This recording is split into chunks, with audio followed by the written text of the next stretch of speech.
ಎಲ್ರಿಗೂ ನಮಸ್ತೆ. ನಾನು ಸುಂದರೇಶ್ KS.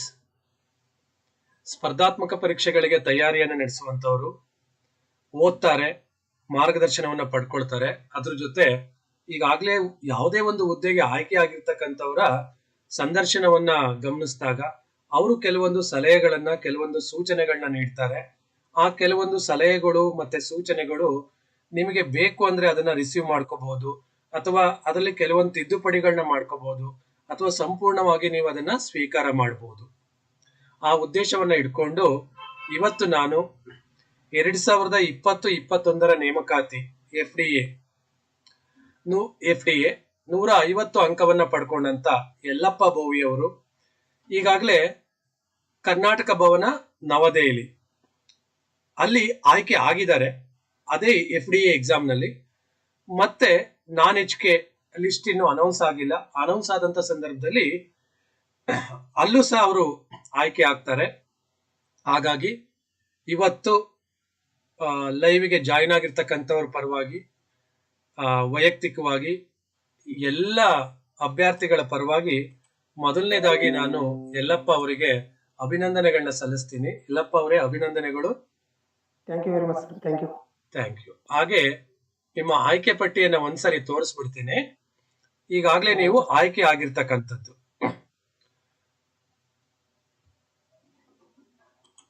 ಒಟ್ಟು ಪಡ್ಕೊಂಡಂತ ಅಂಕ 151. ನೀವು ಕರ್ನಾಟಕ ಭವನ್ ಆಯ್ಕೆ ಆಗಿದ್ದೀರಾ. ಹಾಗೆ ಮುಂಬರುವಂತ ನಾನ್ HK ಲಿಸ್ಟ್ ಅನೌನ್ಸ್ ಆಗುತ್ತೆ, ಅದರಲ್ಲೂ ನಿಮ್ಮ ಹೆಸರು ಇರುತ್ತೆ. ಅದಕ್ಕೂ ನಿಮಗೆ ಅಡ್ವಾನ್ಸ್ ಆಗಿ ಅಭಿನಂದನೆಗಳನ್ನ ಸಲ್ಲಿಸ್ತೀನಿ. ಓಕೆ.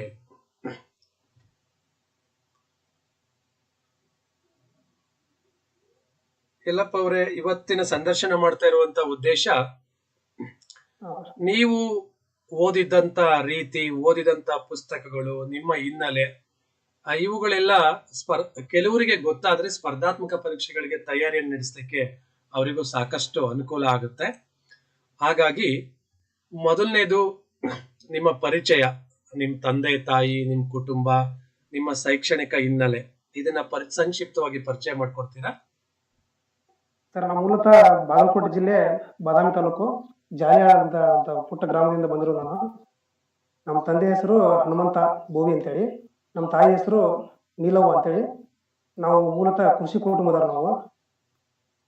ನಾನು ಸ್ಪರ್ಧಾತ್ಮಕ ಪರೀಕ್ಷೆ ಸೀರಿಯಸ್ ಆಗಿ ಓದಲು ಸ್ಟಾರ್ಟ್ ಮಾಡಿದ್ದು 2017 ಮತ್ತು 18ರಲ್ಲಿ. 17ರಲ್ಲಿ FDA ಮತ್ತು SDA ಕನ್ಫರ್ಮ್ ಆಗಿತ್ತಲ್ಲ, ಆ ಟೈಮಲ್ಲಿ ನಾನು ಫಸ್ಟ್ ಟೈಮ್ ಅಟೆಂಪ್ಟ್ ಕೊಟ್ಟಿದ್ದೆ. ಬಟ್ ಆ ಟೈಮಲ್ಲಿ ನನಗೆ ಯಾವ ಬುಕ್ ಓದಬೇಕು, ಯಾವ ಥರ ಓದಬೇಕು ಸ್ಟ್ರಾಟಜಿ ಇದ್ದಿದ್ದಿಲ್ಲ. ಆ ಟೈಮಲ್ಲಿ ನಾನು ಫಸ್ಟ್ ಅಟೆಂಪ್ಟಿಗೆ ನಂದು ಡಾಕ್ಯುಮೆಂಟ್ ವೆರಿಫಿಕೇಶನ್ ಬಂದಿತ್ತು. ಬಟ್ ನನ್ನ ಸ್ಕೋರ್ ಅವಾಗಲೇ ಕಡಿಮೆ ಇತ್ತು. 1:5 ವೆರಿಫಿಕೇಶನ್ ಬಂದು 1:1ಗೆ ಕೂಡಲಿಲ್ಲ ನಂದು. ಮತ್ತೆ ಕಂಟಿನ್ಯೂ ಆಗಿ ಎಫರ್ಟ್ ಹಾಕಿದೆ. 2020 ನೋಟಿಫಿಕೇಶನ್ ಅಲ್ಲಿ ಕ್ಲಿಯರ್ ಮಾಡ್ಕೊಂಡೆ. ಯಲ್ಲಪ್ಪ ಅವರೇ, ಶೈಕ್ಷಣಿಕ ಹಿನ್ನೆಲೆ? ನಂದು ಶೈಕ್ಷಣಿಕ ಹಿನ್ನೆಲೆ ನಂದು ಪ್ರೈಮರಿ ಎಜುಕೇಶನ್ ನಮ್ಮೂರಲ್ಲಿ ಸರ್.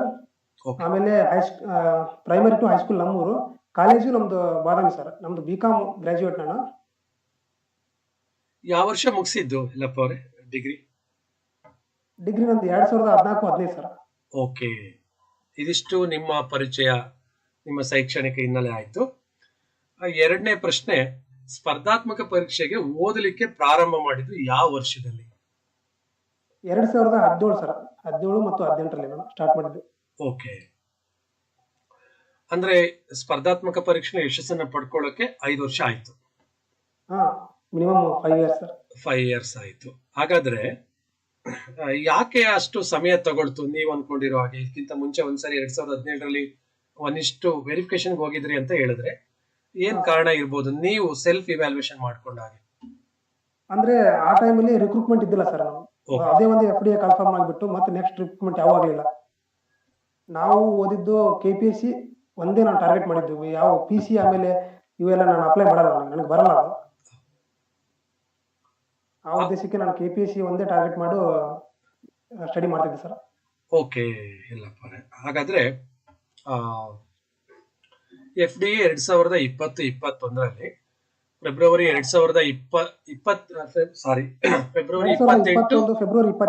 28ನೇ ತಾರೀಕು ಎಕ್ಸಾಮ್ ನಡೀತು.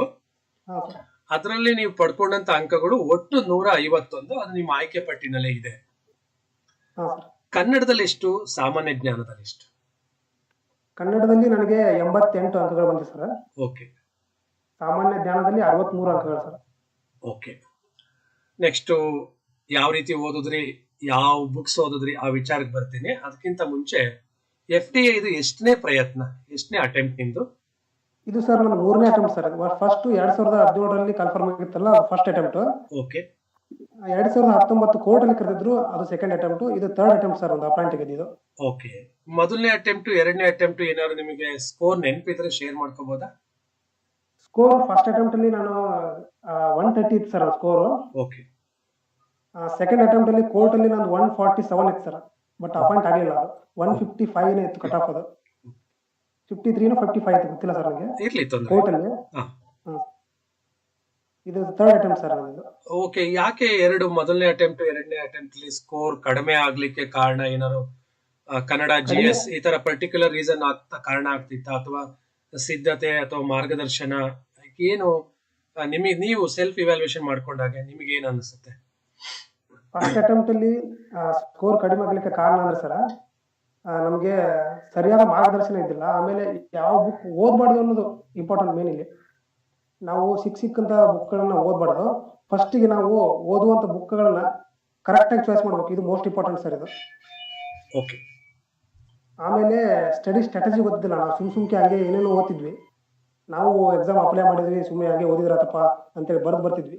ಬಟ್ ಅದರಲ್ಲಿ ಪ್ರಬುದ್ಧತೆ ಇದ್ದಿಲ್ಲ ನಮಗೆ. ಎಕ್ಸಾಮ್ ಅಲ್ಲಿ ಸೀರಿಯಸ್ನೆಸ್ ಇನ್ನೂ ಬಂದಿದ್ದಿಲ್ಲ ನಮಗೆ ಆ ಎಕ್ಸಾಮ್ ಅಲ್ಲಿ. ಓಕೆ. ಹಾಗಾದ್ರೆ ಮೂರನೇ ಪ್ರಯತ್ನದಲ್ಲಿ 151 ಅಂಕವನ್ನು ಪಡ್ಕೊಂಡು ಈಗ ಆಯ್ಕೆ ಆಗಿದ್ದೀರಾ. ಓಕೆ ಇಲ್ಲಪ್ಪ ಅವರೇ, ಮತ್ತೊಮ್ಮೆ ಅಭಿನಂದನೆಗಳು. ಇಲ್ಲಪ್ಪ ಅವರೇ, ಸಾಮಾನ್ಯವಾಗಿ ತುಂಬಾ ಜನ ಕೇಳುವಂತ ಪ್ರಶ್ನೆ ನನಗೂ ಕೇಳ್ತಾರೆ, ನಿಮ್ಮನ್ನು ಕೇಳಿರ್ತಾರೆ, ಬಹುತೇಕ ಜನನ ಕೇಳ್ತಾರೆ, ಆಯ್ಕೆ ಆಗಿರೋನ್ನ ಮತ್ತೆ ಮಾರ್ಗದರ್ಶನವನ್ನ ನೀಡುವಂತವ್ರನ್ನ. ಈ FDA ಎಷ್ಟು ತಿಂಗಳು ಓದಿದ್ರಿ, ಎಷ್ಟು ಗಂಟೆ ಸಿದ್ಧತೆ ನಡೆಸಿದ್ರಿ ಅಂತ. ಈಗ ನೀವ್ ಹೇಳಿದ್ರೆ 2017ರಿಂದ ನಾನು ಪ್ರಾರಂಭ ಮಾಡಿದ್ದೆ ಅಂತ. ಅಲ್ಲಿಂದ ಸತತವಾಗಿ ನೀವು ಓದ್ತಾ ಇದ್ರ, ಅಥವಾ ಮಧ್ಯದಲ್ಲಿ ಏನಾದ್ರು ಬ್ರೇಕ್ ಕೊಟ್ಟಿದ್ರ, ಅಥವಾ FDA ನೋಟಿಫಿಕೇಶನ್ ಆದ್ಮೇಲೆ ಮತ್ತೆ ಓದೋಕ್ ಪ್ರಾರಂಭ ಮಾಡಿದ್ರ? ಎಷ್ಟು ತಿಂಗಳು ಓದಿದ್ರಿ, ಎಷ್ಟು ಗಂಟೆ ಓದಿದ್ರಿ, ಈ ತರ? ಸರ್, ನಡುವಲ್ಲಿ ನಾನು ಗ್ಯಾಪ್ ಯಾವತ್ತೂ ಕೊಟ್ಟಿಲ್ಲ ನಾನು. ಇವತ್ತು ನಾನು ಓದಿಲ್ಲ ಅಂದ್ರೂ ಸಹಿತ ಮಿನಿಮಮ್ 10 ಅವರ್ ಓದ್ತಿದ್ದೆ. ಇವತ್ತು ನಾವು ಓದಿಲ್ಲ ಅಂದ್ರೂ 10 ಅವರ್ ಓದ್ತಿದ್ದೆ. ಯಾವಾಗ FDA ನೋಟಿಫಿಕೇಶನ್ ಆಯ್ತಲ್ಲ ಸರ್, ಅದು ನಾನು ಅವಾಗ ಬೆಂಗಳೂರಲ್ಲಿದ್ದೆ. ಬೆಂಗಳೂರಲ್ಲಿದ್ದೆ, ವಿಜಯನಗರದಲ್ಲಿ. ಎಷ್ಟು ನೈಟ್ ನೋಟಿಫಿಕೇಶನ್ ಬಂತದು. ಅವಾಗಿಂದಲೇ ನಾನು ನನ್ನ ಟಾರ್ಗೆಟ್ ಹಾಕೊಂಡ್ಬಿಟ್ಟೆ. ಈ ಸಲ ಪೋಸ್ಟ್ ನಾನು ಒಂದು ಪೋಸ್ಟ್ ನನಗೆ FDA ಟಾರ್ಗೆಟ್, ನನಗೆ ಒಂದು ರಿಸರ್ವ್ ನನಗೆ ಅಂತೇಳಿ ನಾನೇ ನನ್ನ ಮೈಂಡಲ್ಲೇ ಸೆಟ್ ಮಾಡ್ಕೊಂಡಿದ್ದೆ. ಆ ರೀತಿ ನನಗೆ ಒಬ್ರು ಸೀನಿಯರ್ ಹ್ಯಾಂಡ್ ಹೇಳಿದ್ರು, ಏನಂದ್ರೆ 150 ಅಬೌವ್ ತೆಗೆದ್ರೆ ನಿನಗೆ ಒಳ್ಳೆ ಡಿಪಾರ್ಟ್ಮೆಂಟ್ ಸಿಗುತ್ತೆ, ನಿನಗೆ ಚೆನ್ನಾಗುತ್ತೆ ನಿಮಗೆ ಸ್ಕೋರು ಅಂತ ಹೇಳ್ಬಿಟ್ಟಿದ್ರು. ಆ ಟೈಮಲ್ಲಿ ನಾನು FDA ಕಾಲ್ಫಾರ್ಮ್ ಆದ ನೆಕ್ಸ್ಟ್ ಡೇ ಇಂದ ಮಿನಿಮಮ್ 14 ಅವರ್ 14 ತಾಸು ಓದಲಿಕ್ಕೆ ಸ್ಟಾರ್ಟ್ ಮಾಡಿದ್ದೆ ಸರ್ ನಾನು. ಇದರಿಗೆ ನಾವು ನಂಬಲಿಕ್ಕೆ ಅಸಾಧ್ಯ ಆಗ್ಬೋದು, ಬಟ್ ನಾನು 14 ತಾಸು ಓದಿದ್ರು ಕನ್ಫರ್ಮ್. ಇನ್ನು ಜಾಸ್ತಿನೇ ಓದಿದ್ದೀನಿ ಹೊರತು ಕಡಿಮೆ ಅಂತೂ ಇಲ್ಲ. ಓಕೆ ಇಲ್ಲಪ್ಪ, ನನಗೆ ಗೊತ್ತಿರೋ ಹಾಗೆ 2019 ಡಿಸೆಂಬರ್ 2020 ಜನವರಿ ಟೈಮಲ್ಲಿ ನೋಟಿಫಿಕೇಶನ್ ಆಯ್ತು ಅಂತ ಅನ್ಕೊಂಡಿದ್ದೀನಿ. ಜನವರಿ ಸರ್, ಜನವರಿ ನೋಟಿಫಿಕೇಶನ್ ಆಯ್ತು. ಎಕ್ಸಾಮ್ ನಡೆದಿದ್ದು 2021 ಫೆಬ್ರವರಿ. ಅಂದ್ರೆ 1 ವರ್ಷ 2 ತಿಂಗಳು ಇತ್ತಲ್ವಾ? ಇಲ್ಲಪ್ಪ ಅವ್ರೆ, ಆ ಟೈಮಲ್ಲಿ ನೀವು ಕಂಪ್ಲೀಟ್ 14 ತಿಂಗಳು ಪ್ರಿಪರೇಷನ್ ಮಾಡಿದ್ರಿ? Complete preparation sir. ಎಲ್ಲಿ ಏನು ಎಷ್ಟು ಗಂಟೆ ಓದ್ತಾ ಇದ್ರಿ ಸರಾಸರಿ? ಸರಾಸರಿ ಅಂದ್ರೆ ಮಿನಿಮಮ್ ಒಂದು 14 ತಾಸು ಓದಿದ್ದೆ ಸರ್. 14 ತಾಸು ಮಿನಿಮಮ್ ಒನ್ ಡೇಕ್ಕೆ. ಗುಡ್. ಅದ್ರಲ್ಲಿ ಏನಾದ್ರು ಜನರಲ್ ಕನ್ನಡ ಮತ್ತೆ ಜನರಲ್ ನಾಲೆಡ್ಜ್ ಅಂತ ಈ ತರ ಏನಾದ್ರು ಟೈಮು ಸ್ಪ್ಲಿಟ್ ಮಾಡ್ಕೊಂಡಿದ್ರ? ಸರ್, ನಾನು ಒಬ್ರು ನನಗೆ ಸೀನಿಯರ್ ಗೊತ್ತಿದ್ದವ್ರು ಹೇಳಿದ್ರು, ಅಪಾಯಿಂಟ್ ಆದವರು, FDA ಮತ್ತು SDA ಎಕ್ಸಾಮ್ಗಳನ್ನ ನೀವು ಈಸಿಯಾಗಿ ಸಲೀಸಾಗಿ ಕ್ರ್ಯಾಕ್ ಮಾಡ್ಬೇಕಂದ್ರೆ most important scoring subject Kannada sir. Kannada ಸಬ್ಜೆಕ್ಟಿಗೆ ನಾನು 8 ತಾಸು ಕೊಡ್ತಿದ್ದೆ ಸರ್. ನಾನು 8 ತಾಸು ಕನ್ನಡ ಓದ್ತಿದ್ದೆ ನಾನು. ಹೇಳಿ. ಇನ್ನು ಮುಖ್ಯವಾದಲ್ಲ, ಜಿಕೆ ಸ್ಪೆಂಡ್ ಮಾಡ್ತಿದ್ದೆ ಸರ್ ಟೈಮು. ಯಾಕಂದ್ರೆ ನಾನು ಜಿಕೆ ಆಲ್ಮೋಸ್ಟ್ ಟಚ್ ಅಲ್ಲಿ ಇದ್ದೆ. ಜಿಕೆ ನಂಗೆ ಪ್ರಾಬ್ಲಮ್ ಇಲ್ಲ ಸರ್ ನನಗೆ. ಕನ್ನಡದಲ್ಲೇ ಸ್ವಲ್ಪ 4 ಮಾರ್ಕ್ಸ್ ಕಡಿಮೆ ಬರ್ತಿತ್ತು. ನಾನು ಕನ್ನಡನೇ ಫೋಕಸ್ ಮಾಡಿ ಸರ್. ಓಕೆ. ಹಾಗಾದ್ರೆ ಹ್ಮ್ ಎಲ್ಲಪ್ಪ ಅವರೇ, ಎಫ್ ಡಿ ಎಗೆ ನೀವು ಓದಿದ್ದೀರಾ, 150 ಅಂಕ ಪಡ್ಕೊಂಡಿದ್ದೀರಾ. ಹಾ ಸರ್. ಎಫ್ ಡಿ ಎಗೆ ನೀವು ಓದಿದಂತ ಪುಸ್ತಕಗಳು ಕನ್ನಡ ಮತ್ತೆ ಜಿ ಕೆ ಪುಸ್ತಕಗಳು ಅಂದಾಗ ಏನಾಗುತ್ತೆ, ಇವತ್ತು ಸ್ಪರ್ಧಾತ್ಮಕ ಪರೀಕ್ಷೆಗಳಿಗೆ ಬಿಟ್ಟಿರ್ತಕ್ಕಂಥ ಎಲ್ಲಾ ಪುಸ್ತಕಗಳು ತುಂಬಾ ಚೆನ್ನಾಗಿದೆ. ಆದ್ರೆ ನಾವು ಎಲ್ಲಾ ಪುಸ್ತಕಗಳನ್ನ ಓದಿರಲ್ಲ. ಅಂದ್ರೆ ಈಗ ಇಂಡಿಯನ್ ಪಾಲಿಟಿ ಅಂತ ಹೇಳಿದ್ರೆ ಮ್ಯಾಕ್ಸಿಮಮ್ 3 ಅಥವಾ 2, ಕೆಲವರು 1 ಓದಿರ್ತಾರೆ, 2, 3. ನನಗೆ ಗೊತ್ತಿರೋ ಹಾಗೆ 3 ಪುಸ್ತಕ ಮ್ಯಾಕ್ಸಿಮಮ್ ಓದಿರ್ತಾರೆ, ಕೆಲವರು ಜಾಸ್ತಿ ಇಟ್ಕೊಂಡಿರ್ಬೋದು. ಹಾಗಾಗಿ ತುಂಬಾ ಜನ ಸ್ಪರ್ಧಾರ್ಥಿಗಳು ಕೇಳ್ತಾರೆ, ಎಫ್ ಡಿ ಎ ಯಾವ ಪುಸ್ತಕ ಓದ್ಬೇಕು. ಎಫ್ ಡಿ ಎ ಮತ್ತೆ ಎಸ್ ಡಿ ಎ ಎರಡೂ ಏನಂತ ವ್ಯತ್ಯಾಸ ಏನಿಲ್ಲ. ನಾನು ಬಟ್ ಎಫ್ ಡಿ ಎ ಬಗ್ಗೆ ಮಾತಾಡ್ತಾ ಇದ್ದೀನಿ. ಎಲ್ಲಪ್ಪ ಅವರೇ, ನೀವು ಮೊದಲು ಜಿ ಕೆಗೆ ನೀವು ಓದಿದಂತ ಪುಸ್ತಕಗಳು, ಆಮೇಲೆ ಕನ್ನಡಕ್ಕೆ ಬರೋಣಂತೆ. ಮೊದಲು ಸರ್ ನಾನು ಜಿ ಕೆಗೆ ಸ್ಟಡಿ ಮಾಡುವಂತ ಪುಸ್ತಕಗಳು ಸರ್, ಒಂದ್ ಸಬ್ಜೆಕ್ಟಿಗೆ ನಾನು 2-3 ಆಥರ್ ರೆಫರ್ ಮಾಡ್ತಿದ್ದೆ ಸರ್. ಯಾಕಂದ್ರೆ ಮಾಹಿತಿ ಒಂದ್ ಬುಕ್ದಲ್ಲಿ ಸಿಗಲ್ಲ. ನಾನು ಇತಿಹಾಸ ಸಬ್ಜೆಕ್ಟ್ ಸಂಬಂಧಪಟ್ಟಂತೆ MS ಅರ್ಚನಾ ಮೇಡಮ್ ಅವರು ಬರೆದಿದ್ದು ಬುಕ್ ಇದೆ ಸರ್ ಒಂದು. Hello sir. ಹೇಳಿ ಎಲ್ಲಪ್ಪ ಅವರೇ, ಇದ್ರೆ ತೋರಿಸಬಹುದಾ ನಿಮ್ಮ ಹತ್ರ ಏನಾದ್ರು ಬುಕ್ಸ್ ಅಲ್ಲಿ? ಇಲ್ಲ ಸರ್, ಇದು ಇಲ್ಲ. ಓಕೆ. MS ಅರ್ಚನಾ ಮೇಡಮ್ ಅವರು ಬರೆದಿದ್ದು ಪ್ರಾಚೀನ ಭಾರತದ ಇತಿಹಾಸ, ಮಧ್ಯಯುಗೀನ ಭಾರತದ ಇತಿಹಾಸ, ಆಧುನಿಕ ಭಾರತದ ಇತಿಹಾಸ ಮತ್ತು ಕರ್ನಾಟಕದ ಇತಿಹಾಸ ಅಂತ 4 ಬುಕ್ ಬರೆದಿದ್ದಾರೆ. ಅವು ಚೆನ್ನಾಗಿದೆ ಸರ್. ನಾನು ರೆಫರ್ ಮಾಡಿದ್ದು. ನಿಮಗೆ KN ಅವರು ರೆಫರ್ ಮಾಡಬಹುದು, ಪಾಲಾಕ್ಷಿ ರೆಫರ್ ಮಾಡಬಹುದು, ಅಥವಾ ಸದಾಶಿವ ಅವರು ರೆಫರ್ ಮಾಡಬಹುದು. ನನಗೆ MS ಅರ್ಚನಾ ಮೇಡಮ್ ಅವರು ತುಂಬಾ ಇಷ್ಟ ಆಯಿತು, ನಾನು ರೆಫರ್ ಮಾಡಿದ್ದೆ ಅದೇ ಬುಕ್. ಆಮೇಲೆ ಜಿಯೋಗ್ರಫಿ ಬಂದ್ರೆ doctor Ranganath book is ultimate sir. ಅದನ್ನ ಮೀರಿಸುವಂತ ಬುಕ್ ಯಾವ ಕರ್ನಾಟಕದಲ್ಲಿ ಇನ್ನೂ ಬರೆದಿಲ್ಲ ಯಾರು ಸರ್. ಅದು ಅಲ್ಟಿಮೇಟ್ ಸರ್ ಬುಕ್ ರಂಗನಾಥ್ ಅವರು ಜಿಯೋಗ್ರಫಿ ಸರ್. ಅದು ಭಾರತದ ಪ್ರಾದೇಶಿಕ ಮತ್ತು ಆರ್ಥಿಕ ಭೂಗೋಳಶಾಸ್ತ್ರ ಒಂದು, ಆಮೇಲೆ ಪ್ರಾಕೃತಿಕ ಭೂಗೋಳಶಾಸ್ತ್ರದ ಮೂಲ ತತ್ವಗಳು ಒಂದು ಬುಕ್ ಬರೆದಿದ್ದಾರೆ. ಆಮೇಲೆ ವರ್ಲ್ಡ್ ಜಿಯೋಗ್ರಫಿ ಒಂದು ಬುಕ್ ಬರೆದಿದ್ದಾರೆ. 3 ಬುಕ್ ರೆಫರ್ ಮಾಡಿದ್ದೀನಿ. ಆಮೇಲೆ ಅದ್ರ ಜೊತೆ ಕರ್ನಾಟಕ ಜಿಯೋಗ್ರಫಿ ಒಂದು 4 ಬುಕ್ಕನ್ನು ನಾನು ರಂಗನಾಥ್ ಸರ್ ರೆಫರ್ ಮಾಡಿದ್ದು. ಆಮೇಲೆ ಈಗ ಸಂವಿಧಾನಕ್ಕೆ ಬಂದ್ರೆ ನನಗೆ ಫೇವ್ರೇಟ್ ಇದೆ ಸಂವಿಧಾನ. PS ಗಂಗಾಧರ್ ಸರ್ ಇದೆಯಲ್ಲ, ಅದನ್ನ ನಾನು ರೆಫರ್ ಮಾಡಿದ್ದೆ ಸರ್, PS ಗಂಗಾಧರ್. ಆಮೇಲೆ ರಿವಿಷನ್ಗೆ ಮತ್ತು ಕ್ವಶನ್ ಪೇಪರ್ ಬಿಡಿಸ್ಲಿಕ್ಕೆ ಮೇರುನಂದನ್ KB ಅವರು ಒಂದು ಬುಕ್ ಬರೆದಿದೆ ಸರ್, ಮೆರಗು ಪ್ರಕಾಶನ ಅಂತೇಳಿ. ಆ ಬುಕ್ ರೆಫರ್ ಮಾಡಿದ್ದೆ ಸರ್ ನಾನು, ಮೇರುನಂದನ್ KB. ಆಮೇಲೆ PS ಗಂಗಾಧರ್ ಅಂತೇಳಿ ಆ ಬುಕ್. ಒಂದು indiabooks.com ಅಂತೇಳಿ, ಇನ್ನೊಂದು ಟಾಪರ್ ಅಂತೇಳಿ, ಇನ್ನೊಂದು GK ಟುಡೇ ಅಂತೇಳಿ. ಇವು 4 ವೆಬ್ಸೈಟ್ ರೆಫರ್ ಮಾಡಿದ್ದೆ ಸೈನ್ಸಿಗೆ ಸರ್ ನಾನು. ಮೊನ್ನೆ ಮ್ಯಾಕ್ಸಿಮಮ್ ಕ್ವಶನ್ ಈಗ FD 42 ಕ್ವಶನ್ ಸೈನ್ಸ್ ಬಂದಿದ್ದಾವೆ ಅಂದ್ರೆ ಅದು ನನಗೆ ಹೆಲ್ಪ್ ಆಗಿದ್ದು ಕಂಪ್ಯೂಟರ್ ಮತ್ತು ಟಾಪರ್ ವೆಬ್ಸೈಟ್ ಭಾಳ ತುಂಬಾ ಹೆಲ್ಪ್ ಆಗಿದೆ ಸರ್ ನನಗೆ ಅದು. ಆಮೇಲೆ ಎಕನಾಮಿಕ್ಸ್ ಅಂತೂ ನಾನು ನಮ್ದು BCom ಬ್ಯಾಕ್ಗ್ರೌಂಡ್ ಇರೋದ್ರಿಂದ ನಾನು ಜಾಸ್ತಿ ಇದನ್ನ ಮಾಡಿಲ್ಲ ಸರ್. ಆಮೇಲೆ ಗರಣಿ ಎನ್ ಕೃಷ್ಣಮೂರ್ತಿ ಸರ್ ಚೆನ್ನಾಗಿದೆ ಸರ್ ಎಕನಾಮಿಕ್ಸ್. ನಿಮ್ಗೆ ಇನ್ನೂ ಡೆಪ್ತ್ ಬೇಕಂದ್ರೆ HRK ಅವ್ರ ಬುಕ್ ಇದೆ. ಆಮೇಲೆ ಇನ್ನೊಂದು ಬುಕ್ ಇದೆ ಸರ್, ಅದು ರೂಪಶ್ರೀ ಲಕ್ಷ್ಮಣ್ ಕುಮಾರ್ ರೆಡ್ಡಿ ಅಂತೇಳಿ. ಅದು ರಿವಿಷನ್ಗೆ ಭಾರಿ ಬೆಟರ್ ಇದೆ ಸರ್, ಮಸ್ತ್ ಚಲೋ ಇದೆ ಬುಕ್ ಅದು. ಆಮೇಲೆ ಪ್ರಚಲಿತ ಘಟನೆಗಳಿಗೆ ನಾನು 3 ಮ್ಯಾಗಜಿನ್ ರೆಫರ್ ಮಾಡ್ತಿದ್ದೆ ಸರ್. ಒಂದು ಅವಲೋಕನ ಅಂತೇಳಿ, ಇನ್ನೊಂದು ಸ್ಪರ್ಧಾ ವಿಜೇತ, ಆಮೇಲೆ ಒಂದು GK ಟುಡೇ ಅವ್ರದ್ದು ಒಂದು ಬಿಡ್ತಾರೆ ಸರ್, ಅದನ್ನ ನೋಟ್ಸ್ ಪ್ರಿಂಟ್ಔಟ್ ತಗೊಂಡು ರೆಫರ್ ಮಾಡ್ತಿದ್ದೆ. ಅದ್ರ ಜೊತೆ indiabooks.com ಅಂತೇಳಿ ಅದು ವೆಬ್ಸೈಟ್ ಡೈಲಿ 20 ಕರೆಂಟ್ ಅಫೇರ್ಸ್ ಅನ್ನ ಅಪ್ಡೇಟ್ ಮಾಡ್ತಾರೆ ಸರ್ ಡೈಲಿ ಅವರು. ಆ ಕರೆಂಟ್ ಅಫೇರ್ಸ್ ಅನ್ನ ನಾನು ನೋಟ್ಸ್ ಮಾಡ್ಕೊಂಡು ಬರೆದಿಟ್ಕೊಂತಿದ್ದೆ ಸರ್, ಅದನ್ನ ರೆಫರ್ ಮಾಡ್ತಿದ್ದೆ ನಾನು. ಇದು GK ಸರ್, GKಗೆ ಎಷ್ಟು ಸಂಬಂಧಪಟ್ಟಂತ ಬುಕ್ ಆಯ್ತು. ಇವನ್ನೇ ಅಂತಲ್ಲ ಸರ್, ನೀವು ಬೇಕಾದ್ರೆ ನಿಮ್ಗೆ ಯಾವ ತರ ಸೆಟ್ ಅನ್ಸುತ್ತೆ ಬುಕ್ ಆ ತರ ಓದ್ಬೋದು. ನನಗೆ ಸೆಟ್ ಆಗಿರ್ತಕ್ಕಂಥ ಬುಕ್ ನಾನು ಓದಿದ್ದೀನಿ. ಎಲ್ಲಪ್ಪ ಅವರು ಮೆಂಟಲ್ ಎಬಿಲಿಟಿಗೆ ಸರ್ ಒಂದು ಮಂಜುನಾಥ್ ಬಾಡಿಗೆ ಸರ್ ನಮ್ಮ ಕ್ಲಾಸ್ ಹೇಳ್ತಿದ್ರು, ಅದನ್ನೇ ರೆಫರ್ ಮಾಡ್ತಿದ್ದೆ ಸರ್. ಓಕೆ, ಆಲ್ಮೋಸ್ಟ್ ಎಲ್ಲ ಕವರ್ ಆದಂಗೆ ಆಯ್ತು. ಇನ್ನೇನಾದ್ರೂ ಈ GK ಪರ್ಟಿಕ್ಯುಲರ್ ಅಂದ್ರೆ ನಾನು ಹೇಳ್ತಾ ಇರೋದು ಫಸ್ಟ್ ಪರ್ಸನ್ ಯಾರು, ಫಸ್ಟ್ ವುಮನ್, ಈ ತರದ GK ಬರುತ್ತಲ್ಲ, ಅದಕ್ಕೆ ಯಾವ್ದಾದ್ರು ಬುಕ್ಸ್ ರೆಫರ್ ಮಾಡ್ತಿದ್ರ? ಇಲ್ಲ sir, first person first woman ಅಂತ ಏನಿಲ್ಲ. KPSC ಲೆವೆಲ್ ಅಂದ್ರೆ ನಾವು ಇನ್ ಡೆಪ್ತ್ ಓದ್ಬೇಕಲ್ಲ, ಅದಕ್ಕೆ ಆದ್ರೆ ನಾನು ಅದು PC ಲೆವೆಲ್ ಎಕ್ಸಾಮ್ಗೆ ನಡೀತದೆ ಸರ್. ಒನ್ ಲೈನ್ ಕ್ವಶನ್ ಕೇಳ್ತಾರೆ. ಇಲ್ಲಿ ಫಸ್ಟ್ ಅಂತ ಬರಲ್ಲ, ಇಲ್ಲಿ ಇನ್ ಡೆಪ್ತ್ ಆಗಿ ಓದ್ಬೇಕು ನಾವು. KS ಮೇನ್ಸ್ ಲೆವೆಲ್ ಓದಿದ್ರೆ ನಾವು FD ಕ್ರ್ಯಾಕ್ ಮಾಡ್ಬೋದು ಸರ್. ಓಕೆ ಇಲ್ಲಪ್ಪ ಅವ್ರೆ, ಬುಕ್ಸ್ ಬಗ್ಗೆ ನೀವು ಹೇಳಿದ್ರಿ, ನೀವು ಓದಿದಂತ ಪುಸ್ತಕಗಳು. ಇನ್ನು ತುಂಬಾ ಪುಸ್ತಕಗಳು ಚೆನ್ನಾಗಿದಾವೆ, ತುಂಬಾ ಆಥರ್ಸ್ ಒಳ್ಳೆ ಬುಕ್ಸ್ ಬರ್ದಿದ್ದಾರೆ. ಆದ್ರೆ ಸಾಮಾನ್ಯವಾಗಿ 2 ಅಥವಾ ಮ್ಯಾಕ್ಸಿಮಮ್ 3 ಓದ್ತಾರೆ.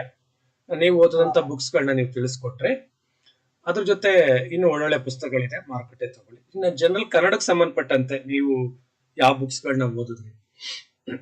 ಸರ್ ಜನರಲ್ ಕನ್ನಡ ಸಂಬಂಧಪಟ್ಟಂತೆ ನಾನು 2017ರಲ್ಲಿ FDA ಫೇಲ್ಯೂರ್ ಆಗಲಿಕ್ಕೆ ಮೊಟ್ಟ ಮೊದಲ ಕಾರಣ Kannada paper sir. Kannada paper ನನ್ನ ಸ್ಕೋರ್ ಆಗಿಲ್ಲ ಸರ್ ಆ ಟೈಮಲ್ಲಿ. ಯಾಕಂದ್ರೆ ನನಗೆ ಸರಿಯಾದ ಸೋರ್ಸ್ ಇದ್ದಿಲ್ಲ ಸರ್. ನನಗೆ ಯಾವ ಬುಕ್ ಓದ್ಬೇಕು, ಯಾವ ತರ ಕ್ವಶನ್ ಬರ್ತಾವ ಅಂತೇಳಿ ಸೋರ್ಸ್ ಇದ್ದಿಲ್ಲ ಸರ್ ನನಗೆ. ಅದಕ್ಕೆ ನಾನು ಒಬ್ರು ಸೀನಿಯರ್ ಅಂಡನ್ನು ಕೇಳ್ಬಿಟ್ಟು ನಾವು ಒಂದು ಬುಕ್ ರೆಫರ್ ಮಾಡಿದೆ ಸರ್, ಕನ್ನಡ ವ್ಯಾಕರಣ ದರ್ಪಣ ಅಂತೇಳಿ ಕನ್ನಡ ಸಾಹಿತ್ಯ ಪರಿಷತ್ ಅವರು ಬಿಡುಗಡೆ ಮಾಡಿ ಸರ್. 150 ರೂಪೀಸ್ ಇದೆ ಅದು, ಕನ್ನಡ ವ್ಯಾಕರಣ ದರ್ಪಣ ಅಂತೇಳಿ. ಆಲ್ಮೋಸ್ಟ್ KPSC ರೆಫರ್ ಮಾಡೋ ಬುಕ್ ಇದೆ ಸರ್. ಅವರು ಎಲ್ಲಿ ಕ್ವಶನ್ ತಗೊಳ್ಳ ಸರ್, ಈ ಬುಕ್ ರೆಫರ್ ಮಾಡಿ ತೆಗಿತಾರೆ ಕ್ವಶನ್ ಸರ್. ಆಮೇಲೆ ಅದ್ರ ಜೊತೆಗೆ ಇತ್ತೀಚಿನ ವರ್ಷದ ಸರ್ ಏನಂದ್ರೆ ಈಗ ಶಬ್ದಾರ್ಥ ಕೇಳ್ತಾರೆ ಸರ್, ಸಮಾನಾರ್ಥಕ ಪದ ವಿರುದ್ಧಾರ್ಥಕ ಪದ ಕೇಳ್ತಾರೆ ಸರ್. ಆ ಬುಕ್ ಅದಕ್ಕೆ ನಾನು ರೆಫರ್ ಮಾಡಿದ್ದು ಕನ್ನಡ ರತ್ನಕೋಶ ಅಂತೇಳಿ ಸರ್. 50 ರೂಪಾಯಿ ಇದೆ ಸರ್. ಕನ್ನಡ ಸಾಹಿತ್ಯ ಪರಿಷತ್ ಅವ್ರದ್ದು ಕನ್ನಡ ರತ್ನಕೋಶ ಅಂತೇಳಿ. ಅದನ್ನ ನಾನು ಮಿನಿಮಮ್ ಅಂದ್ರೆ ಒಂದು 100 ಸಾರಿ ಓದಿದ್ ಸರ್. ನಾನು ಮಿನಿಮಮ್ ಅಂದ್ರೆ ಒಂದು 100 ಸಾರಿ ಓದಿದ್ ಸರ್ ಇದು ಕನ್ನಡ ರತ್ನಕೋಶ. ನನಗೆ ಮನೆ FDSDA out of out sir. ನನಗೆ ಇದು ಶಬ್ದ ವಿರುದ್ಧ ಪದ ಮತ್ತು ಸಮಾನಾರ್ಥಕ ಪದ ಒಂದು ಮಿಸ್ ಆಗಿಲ್ಲ ಸರ್ ನನಗೆ. ಆಮೇಲೆ ಇನ್ನೂ ಒಂದು ವ್ಯಾಕರಣ ಬುಕ್ ಅಂದ್ರೆ ಕನ್ನಡ ಮಧ್ಯಮ ವ್ಯಾಕರಣ ಅಂತೇಳಿ ತಿನಂ ಶ್ರೀಕಂಠಯ್ಯ ನಾನು ರೆಫರ್ ಮಾಡಿದ್ದೆ ಸರ್. ಅದು ತಿನಂ ಶ್ರೀಕಂಠಯ್ಯ ಅವ್ರದ್ದು ರೆಫರ್ ಮಾಡಿದ್ರೆ ಚೆನ್ನಾಗಿದೆ ಸರ್. ಆಮೇಲೆ ನಮಗೆ ಇನ್ನೊಂದು ಗ್ರಾಮರ್ ಬುಕ್ ಇರುತ್ತೆ ಸರ್, ನಾನು ರೆಫರ್ ಮಾಡಿಲ್ಲ ಅದನ್ನ. ಕನ್ನಡಕ್ಕೆ ಬೇಕು ಕನ್ನಡದೇ ವ್ಯಾಕರಣ, ಇನ್ ಡೆಪ್ತ್ ಇದೆ ಸರ್. DN ಶಂಕರ ಭಟ್ ಅವ್ರದ್ದು ಕನ್ನಡಕ್ಕೆ ಬೇಕು ಕನ್ನಡದೇ ವ್ಯಾಕರಣ, ಅದು ಚೆನ್ನಾಗಿದೆ ಸರ್. ನನಗೆ ಇನ್ ಡೆಪ್ತ್ ಆಗಿ ಬಹಳ ಬ್ರಾಡ್ ಆಗಿ ತಿಳ್ಕೊಬೇಕಂದ್ರೆ ಈ ಬುಕ್ ರೆಫರ್ ಮಾಡ್ತಾರೆ, DN ಶಂಕರ ಭಟ್ ಅವರು. ಆಮೇಲೆ ಕನ್ನಡ ವ್ಯಾಕರಣ ಮತ್ತು ರಚನೆ, ಇದು ರೆಫರೆನ್ಸ್ ಸರ್. ಇದು ಅಂದ್ರೆ ರಿವಿಷನ್ ಮಾಡ್ಲಿಕ್ಕೆ N ಗೋಪಾಲಕೃಷ್ಣ ಉಡುಪ ಅಂತಿದೆ, ಚೆನ್ನಾಗಿದೆ ಅದು. ವಿರುದ್ಧ ಪದ ಮತ್ತು ಸಮಾನಾರ್ಥಕ ಪದ ಚೆನ್ನಾಗಿ ಕೊಟ್ಟಿದೆ ಸರ್ ಅಲ್ಲಿ. ಆಮೇಲೆ ಗ್ರಾಮರ್ ಪಾಠನು ಚೆನ್ನಾಗಿ ಕೊಟ್ಟಿದ್ದೇನೆ, ಇದು ಕೂಡ ಒಳ್ಳೆ ಪುಸ್ತಕ ಸರ್, N ಗೋಪಾಲಕೃಷ್ಣ ಉಡುಪ ಅಂತೇಳಿ. ಆಮೇಲೆ ನಾನು ಸಾಹಿತ್ಯಕ್ಕೆ ಸಂಬಂಧಪಟ್ಟಂತೆ ರಂಶ್ರೀ ಮುಗುಳು ಬರೆದಿದ್ದು ಕನ್ನಡ ಸಾಹಿತ್ಯ ಚರಿತ್ರೆ ಇದೆಲ್ಲ, ಆ ಬುಕ್ ರೆಫರ್ ಮಾಡಿದ್ದು ಸರ್. ನನಗೆ ಇದಕ್ಕಿಂತ ಒಂದು ಸ್ವಲ್ಪ ಇನ್ನೂ ಡೆಪ್ತ್ ಆಗಿ ತಿಳ್ಕೊಬೇಕಂತ ಇಷ್ಟ ಆಯ್ತು. ಅದಕ್ಕೆ ನಾನು ರಾಜಪ್ಪ ದಳವಾಯಿ, ಡಾಕ್ಟರ್ ರಾಜಪ್ಪ ದಳವಾಯಿ ಬರೆದಿರ್ತಕ್ಕಂಥ ಕನ್ನಡ ಸಾಹಿತ್ಯ ಕೋಶ, ಈ ಬುಕ್ ರೆಫರ್ ಮಾಡಿದೆ. ಇದು ಅಲ್ಟಿಮೇಟ್ ಬುಕ್ ಸರ್. ಇದು ಈ ಬುಕ್ ಓದ್ಬಿಟ್ರೆ ಯಾವ ಬುಕ್ ರೆಫರ್ ಮಾಡೋದ ಅವಶ್ಯಕತೆ ಇಲ್ಲ, ಇದು ಚೆನ್ನಾಗಿದೆ ಸರ್, ರಾಜಪ್ಪ ದಳವಾಯಿ. ಆಮೇಲೆ ನನಗೆ ಇನ್ನೊಂದು ಬುಕ್ ರೆಫರ್ ಮಾಡಿದ್ದೆ ನಾನು ಕನ್ನಡ ಸಾಹಿತ್ಯಕ್ಕೋಸ್ಕರ, ಹೊಸಗನ್ನಡ ಸಾಹಿತ್ಯ ಚರಿತ್ರೆ ಅಂತೇಳಿ LS ಶೇಷಗಿರಿರಾವ್ ಅವ್ರು ಬರೆದಿದ್ದ ಬುಕ್ ಸರ್, ಚೆನ್ನಾಗಿದೆ. LS ಶೇಷಗಿರಿರಾವ್ ಹೊಸಗನ್ನಡ ಸಾಹಿತ್ಯ ಚರಿತ್ರೆ. ನಾನು ಕನ್ನಡ ಪೇಪರ್ಗೆ ಸಂಬಂಧಪಟ್ಟಂತೆ ಈ ಬುಕ್ಗಳನ್ನು ರೆಫರ್ ಮಾಡಿದ್ದೀನಿ ಸರ್. ಓಕೆ ಇಲ್ಲಪ್ಪ ಅವರೇ, ಮತ್ತೆ ಸುಮಾರು 50ಕ್ಕಿಂತ ಹೆಚ್ಚು ಜನ ಕ್ಲಾಸ್ ಕೇಳ್ತಾ ಇದ್ದಾರೆ. ಅವರಿಗೆ ಒಂದು ಮಾಹಿತಿ ಏನು ಅಂತ ಹೇಳಿದ್ರೆ, ನಿಮ್ ಪ್ರಶ್ನೆಗಳು ಏನೇ ಇದ್ರು ಅದನ್ನ ನಾವು ಕೊನೆಯಲ್ಲಿ ತಗೊಳ್ತೀನಿ. ನಾನ್ ಪ್ರಶ್ನೆಗಳನ್ನ ನಿಮ್ ಪರವಾಗಿ ನಾನು ಯಲ್ಲಪ್ಪ ಅವ್ರನ್ನ ಕೇಳ್ತೀನಿ. ಯಲ್ಲಪ್ಪ ಅವ್ರೆ, ನಂದೇ ಒಂದು ಪ್ರಶ್ನೆ ಇದೆ. ಸಾಮಾನ್ಯ ನಾನು ತುಂಬಾ ಜನ ಕೇಳ್ತೀನಿ, ತುಂಬಾ ಜನ ಅದನ್ನ ಮಾಡ್ತಾರೆ. ಪಠ್ಯ ಪುಸ್ತಕಗಳನ್ನ ಓದ್ಕೋಬೇಕು ಅಂತ ಒಂದು 5ನೇ ತರಗತಿಯಿಂದ ಒಂದು 12ನೇ ತರಗತಿವರೆಗೆ ಕನ್ನಡ ಪಠ್ಯ ಪುಸ್ತಕಗಳನ್ನ ನೀವು ಅದನ್ನೇನಾದ್ರು ಓದ್ತಿರ್ಲಿಲ್ವಾ? ಯಾಕಂದ್ರೆ ಇಲ್ಲಿ ಅದು ಪ್ರಸ್ತಾಪ ಆಗ್ಲಿಲ್ಲ, ಅದಕ್ಕೋಸ್ಕರ ಕೇಳ್ತಾರೆ ಸರ್. ನಾನು ಅದನ್ನ ಮಿಸ್ ಆಯ್ತು ಹೇಳ್ಬೇಕಂತ ಮಾಡಿದ್ರೆ, ನಾನು 8, 9, 10 ಸಾಮಾನ್ಯ ಕನ್ನಡ ಪುಸ್ತಕ ಟೆಕ್ಸ್ಟ್ ಬುಕ್ ಇದೆ ಸರ್, ಗೌರ್ಮೆಂಟ್ದು ಎಡಿಷನ್, ಅವ್ನು ರೆಫರ್ ಮಾಡಿದ್ದೀನಿ. ವಾಪಸ್ ತಿರ್ಗಾ ನಾನು PUC ಫಸ್ಟ್ ಇಯರ್ ಮತ್ತು ಸೆಕೆಂಡ್ ಇಯರ್ ಆಪ್ಷನಲ್ ಕನ್ನಡ ಮತ್ತು ಬೇಸಿಕ್ ಕನ್ನಡ 4 ಬುಕ್ ರೆಫರ್ ಮಾಡಿದ್ದೀನಿ ಸರ್ ನಾನು. ಆಪ್ಷನಲ್ ಕನ್ನಡ ಮತ್ತು ಬೇಸಿಕ್ ಕನ್ನಡ 2 ಮಾಡಿದ್ದೀನಿ ಸರ್. ನಮ್ಮ ಕಡೆ ಇದಾವ sir book. Okay okay. GK ಮತ್ತೆ ಕನ್ನಡ ನೀವು ಓದಿದಂತ ಪುಸ್ತಕಗಳನ್ನ ಹೇಳಿದ್ರೆ, ಯಲ್ಲಪ್ಪ ಅವರೇ, ಒಂದು ಸಾಮಾನ್ಯವಾಗಿ ನಾನು ಅಭ್ಯರ್ಥಿಗಳ ಪರವಾಗಿ ಒಂದ್ 2-3 ಪ್ರಶ್ನೆ ಕೇಳ್ಬೋದಾ? ಸಾಮಾನ್ಯವಾಗಿ ಏನಾಯ್ತು ಲಾಸ್ಟ್ ಟೈಮ್ FDA ಬರೆದಾಗ GK ಪೇಪರ್ ಅಲ್ಲಿ ಸ್ಕೋರ್ ಕಡಿಮೆ ಆಯ್ತು. ರೀಸನ್ ಪೇಪರ್ ಟಫ್ ಇತ್ತು ಅನ್ನೋದು ಒಂದು ರೀಸನ್ ಆದ್ರೆ, ಎರಡನೇದು ಸೈನ್ಸ್ ಕ್ವಶನ್ಸ್ ಸ್ವಲ್ಪ ಜಾಸ್ತಿ ಬಂದಿತ್ತು ಅಂತ. ಈಗ ನೀವು ನಿಮ್ದು 63 ಅಂತ ಹೇಳಿದ್ರೆ ಅದು ಒಳ್ಳೆ ಸ್ಕೋರ್, 63 ಆ ಪೇಪರ್ ಅಲ್ಲಿ. ನಾನು ನಿಮಗೆ ಕೇಳ್ತಾ ಇರೋದು ಏನು ಅಂತ ಹೇಳಿದ್ರೆ, ಈ ತರ ಅನ್ಎಕ್ಸ್ಪೆಕ್ಟ್ ಆಗಿ ಬಂದ್ಬಿಡುತ್ತೆ ಒಂದೊಂದ್ಸರಿ. ಅಂದ್ರೆ ಈ ಸರಿ ಸೈನ್ಸ್ ಜಾಸ್ತಿ ಬಂದಿದಾವೆ, ಇನ್ನೊಂದ್ಸರಿ ಬೇರೆ ಯಾವ್ದಾದ್ರು ಟಾಪಿಕ್ ಬರ್ಬೋದು. ಮೋಸ್ಟ್ಲಿ ಮೆಂಟಲ್ ಎಬಿಲಿಟಿ ಒಂದು ಬಂದಿರ್ಲಿಲ್ಲ ಅಂತ ಅನ್ಕೊಂಡಿದ್ದೀನಿ, ಹೌದಲ್ಲ? ಒಂದು ಇರ್ಲಿಲ್ಲ, ಬಂದಿಲ್ಲ. ಈ ತರ ಸ್ಪರ್ಧಾತ್ಮಕ ಪರೀಕ್ಷೆಗಳಲ್ಲಿ ಅನಿರೀಕ್ಷಿತವಾಗಿ ಕೆಲವೊಂದು ಎಕ್ಸಾಮ್ಗಳನ್ನ ಎದುರಿಸಬೇಕಾಗತ್ತೆ. ಅಂದ್ರೆ ಈಗ ನಮ್ಗೆ ನಿರೀಕ್ಷಿತ ಇದ್ರೆ, ಈಗ 10 ಟಾಪಿಕ್ 10 ಕ್ವಶನ್ ಕೊಡ್ತಾರೆ ಅಂದ್ರೆ ರೆಡಿ ಆಗ್ತೀವಿ, ಹೋಗಿ ಎಕ್ಸಾಮ್ ಬರೀತೀವಿ, ಅದು ಒಂದು ಮಾರ್ಗ. ಈ ತರ ಅನಿರೀಕ್ಷಿತವಾಗಿ ಬಂದಾಗ ಎಕ್ಸಾಮ್ ಹಾಲಲ್ಲಿ ಒಂದ್ ಸ್ವಲ್ಪ ಒತ್ತಡ ಆಗುತ್ತೆ ಎಂತವ್ರಿಗಾದ್ರು. ಒಂಚೂರು ಅದು ನಿಮ್ ಎಕ್ಸ್ಪೀರಿಯನ್ಸ್ ಶೇರ್ ಮಾಡ್ಕೊಳ್ತೀರಾ? ಸರ್ ನಮ್ದು ನಿಜ ಹೇಳ್ಬೇಕಂದ್ರೆ ನನ್ನ ಎಕ್ಸಾಮ್ ಸೆಂಟರ್ ಬಂದಿದ್ದು Bagalkote district Mudhol taluk RNG high school sir ಅಂತ. ನಾನು ಆ ಎಕ್ಸಾಮ್ ಹಾಲಲ್ಲಿ ಒಳಗಡೆ ಹೋಗ್ಬೇಕಾದ್ರೆ ನನ್ನ ಮೈಂಡ್ ಸೆಟ್ ಇತ್ತು, ನಂದು ಈ ಸಲ ಒಂದು FDA ಪೋಸ್ಟ್ ನಾನು ತಗೋಬೇಕಂತ ಮೈಂಡ್ ಸೆಟ್ ಇತ್ತು. ಯಾವುದೇ ಪೇಪರ್ ಬರುತ್ತೆ ಸರ್ ಅದು UPSC ಲೆವೆಲ್ ಪೇಪರ್ ಬಂದ್ರು ನಾನು 150 ಮಾಡಲೇಬೇಕಂತ ಹೋಗಿದ್ದೆ ಸರ್ ನಾನು. ನನಗಿದು ಸೈನ್ಸ್ ಕ್ವಶನ್ ಏನು ಟಫ್ ಅನಿಸ್ಲಿಲ್ಲ ಸರ್ ನನಗೆ, ಯಾಕಂದ್ರೆ ನಾನು ಆಲ್ಮೋಸ್ಟ್ ಎಲ್ಲ ಇನ್ ಡೆಪ್ತ್ ಆಗಿ ಓದಿದ್ದೆ ನಾನು. ನನಗೆ ಸೈನ್ಸ್ ಕ್ವಶನ್ ಟಫ್ ಅನಿಸ್ಲಿಲ್ಲ, ಪೇಪರ್ ಟಫ್ ಅನಿಸ್ಲಿಲ್ಲ ಸರ್ ನನಗೆ. ಆದ್ರೆ ನನ್ನ ಟಾರ್ಗೆಟ್ 70 ಮಾಡ್ಬೇಕಂತಿತ್ತು ಸರ್. ಬಟ್ ನನಗೆ ಕೆಲವೊಂದಿಷ್ಟು ಕ್ವಶನ್ ನಾನು ಮಿಸ್ಟೇಕ್ ಮಾಡಿದ್ದೀನಿ ಸರ್. ನಾನು ಒಂದು 5 ರಿಂದ 6 ಕ್ವಶನ್ ಮಿಸ್ಟೇಕ್ ಮಾಡಿದ್ದೀನಿ. ಆ ಮಿಸ್ಟೇಕ್ ಇಂದ ನನಗೆ 63 ಬಂತು ಹೊರತು ಅದೇನು ಟಫ್ ಏನು ಅನಿಸ್ಲಿಲ್ಲ ಸರ್ ನನಗೆ, ಯಾಕಂದ್ರೆ ಇನ್ ಡೆಪ್ತ್ ಆಗಿ ಓದಿರ್ತೀವಲ್ಲ, ಅದೇನು ಟಫ್ ಅನಿಸಿಲ್ಲ ಸರ್. ಬಟ್ ಸೈನ್ಸ್ ಕ್ವಶನ್ ಏನಿದಾವಲ್ಲ ಇನ್ ಡೆಪ್ತ್ ಕೇಳಿದಿಲ್ಲ ಸರ್. ಇನ್ ಡೆಪ್ತ್ ಕೇಳಿದ್ರೆ ಅದು ಇನ್ ಡೆಪ್ತ್ ಓದೋರಿಗೆ ಮಾತ್ರ ಅಂಡರ್ಸ್ಟ್ಯಾಂಡ್ ಆಗುತ್ತೆ, ಇಲ್ಲಾಂದ್ರೆ ಮೇಲ್ಮೇಲೆ ಓದಿದ್ರೆ ಅದು ಅಂಡರ್ಸ್ಟ್ಯಾಂಡ್ ಆಗಲ್ಲ ಸರ್ ಅದು.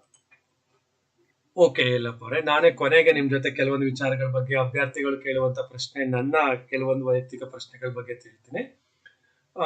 ಯಲ್ಲಪ್ಪ ಅವರು FDA ಓದಿದ ವಿಧಾನ ಅಥವಾ ರೀತಿ ಅಂದ್ರೆ GK ಮತ್ತೆ ಕನ್ನಡ, ನಾನು ಯಾವ ರೀತಿ ಈ ಪ್ರಶ್ನೆನ ನಿಮಗೆ ಕೇಳ್ತಾ ಇದ್ದೀನಿ ಅಂದ್ರೆ ಅಭ್ಯರ್ಥಿಗಳ ಪರವಾಗಿ, ಕೆಲವರು ನೋಟ್ಸ್ ಮಾಡ್ಕೊಳ್ತಾರೆ, ಕೆಲವರು ಬರೆದು ಓದ್ತಾರೆ, ಕೆಲವರು ರಿವಿಷನ್ ಜಾಸ್ತಿ ಮಾಡ್ತಾರೆ, ಕೆಲವರು ಈ ತರ ಒಬ್ಬೊಬ್ರದ್ದು ಒಂದೊಂದು ವಿಧಾನ ಇರುತ್ತೆ. ಯಾಕೆಂದ್ರೆ ಅವರವರ IQ ಮತ್ತೆ ಅವರವರ ಅನುಕೂಲ, ಅವರವ್ರ ಇರುವಂತ ಸ್ಥಳ, ಇದ್ರ ಮೇಲೆಲ್ಲ ಡಿಸೈಡ್ ಆಗುತ್ತೆ. ಯಾಕೆಂದ್ರೆ ಎಲ್ರು ಒಂದೇ ತರ ಓದಲ್ಲ, ಎಲ್ರು ಒಂದೇ ತರ ಓದಲೂಬಾರ್ದು.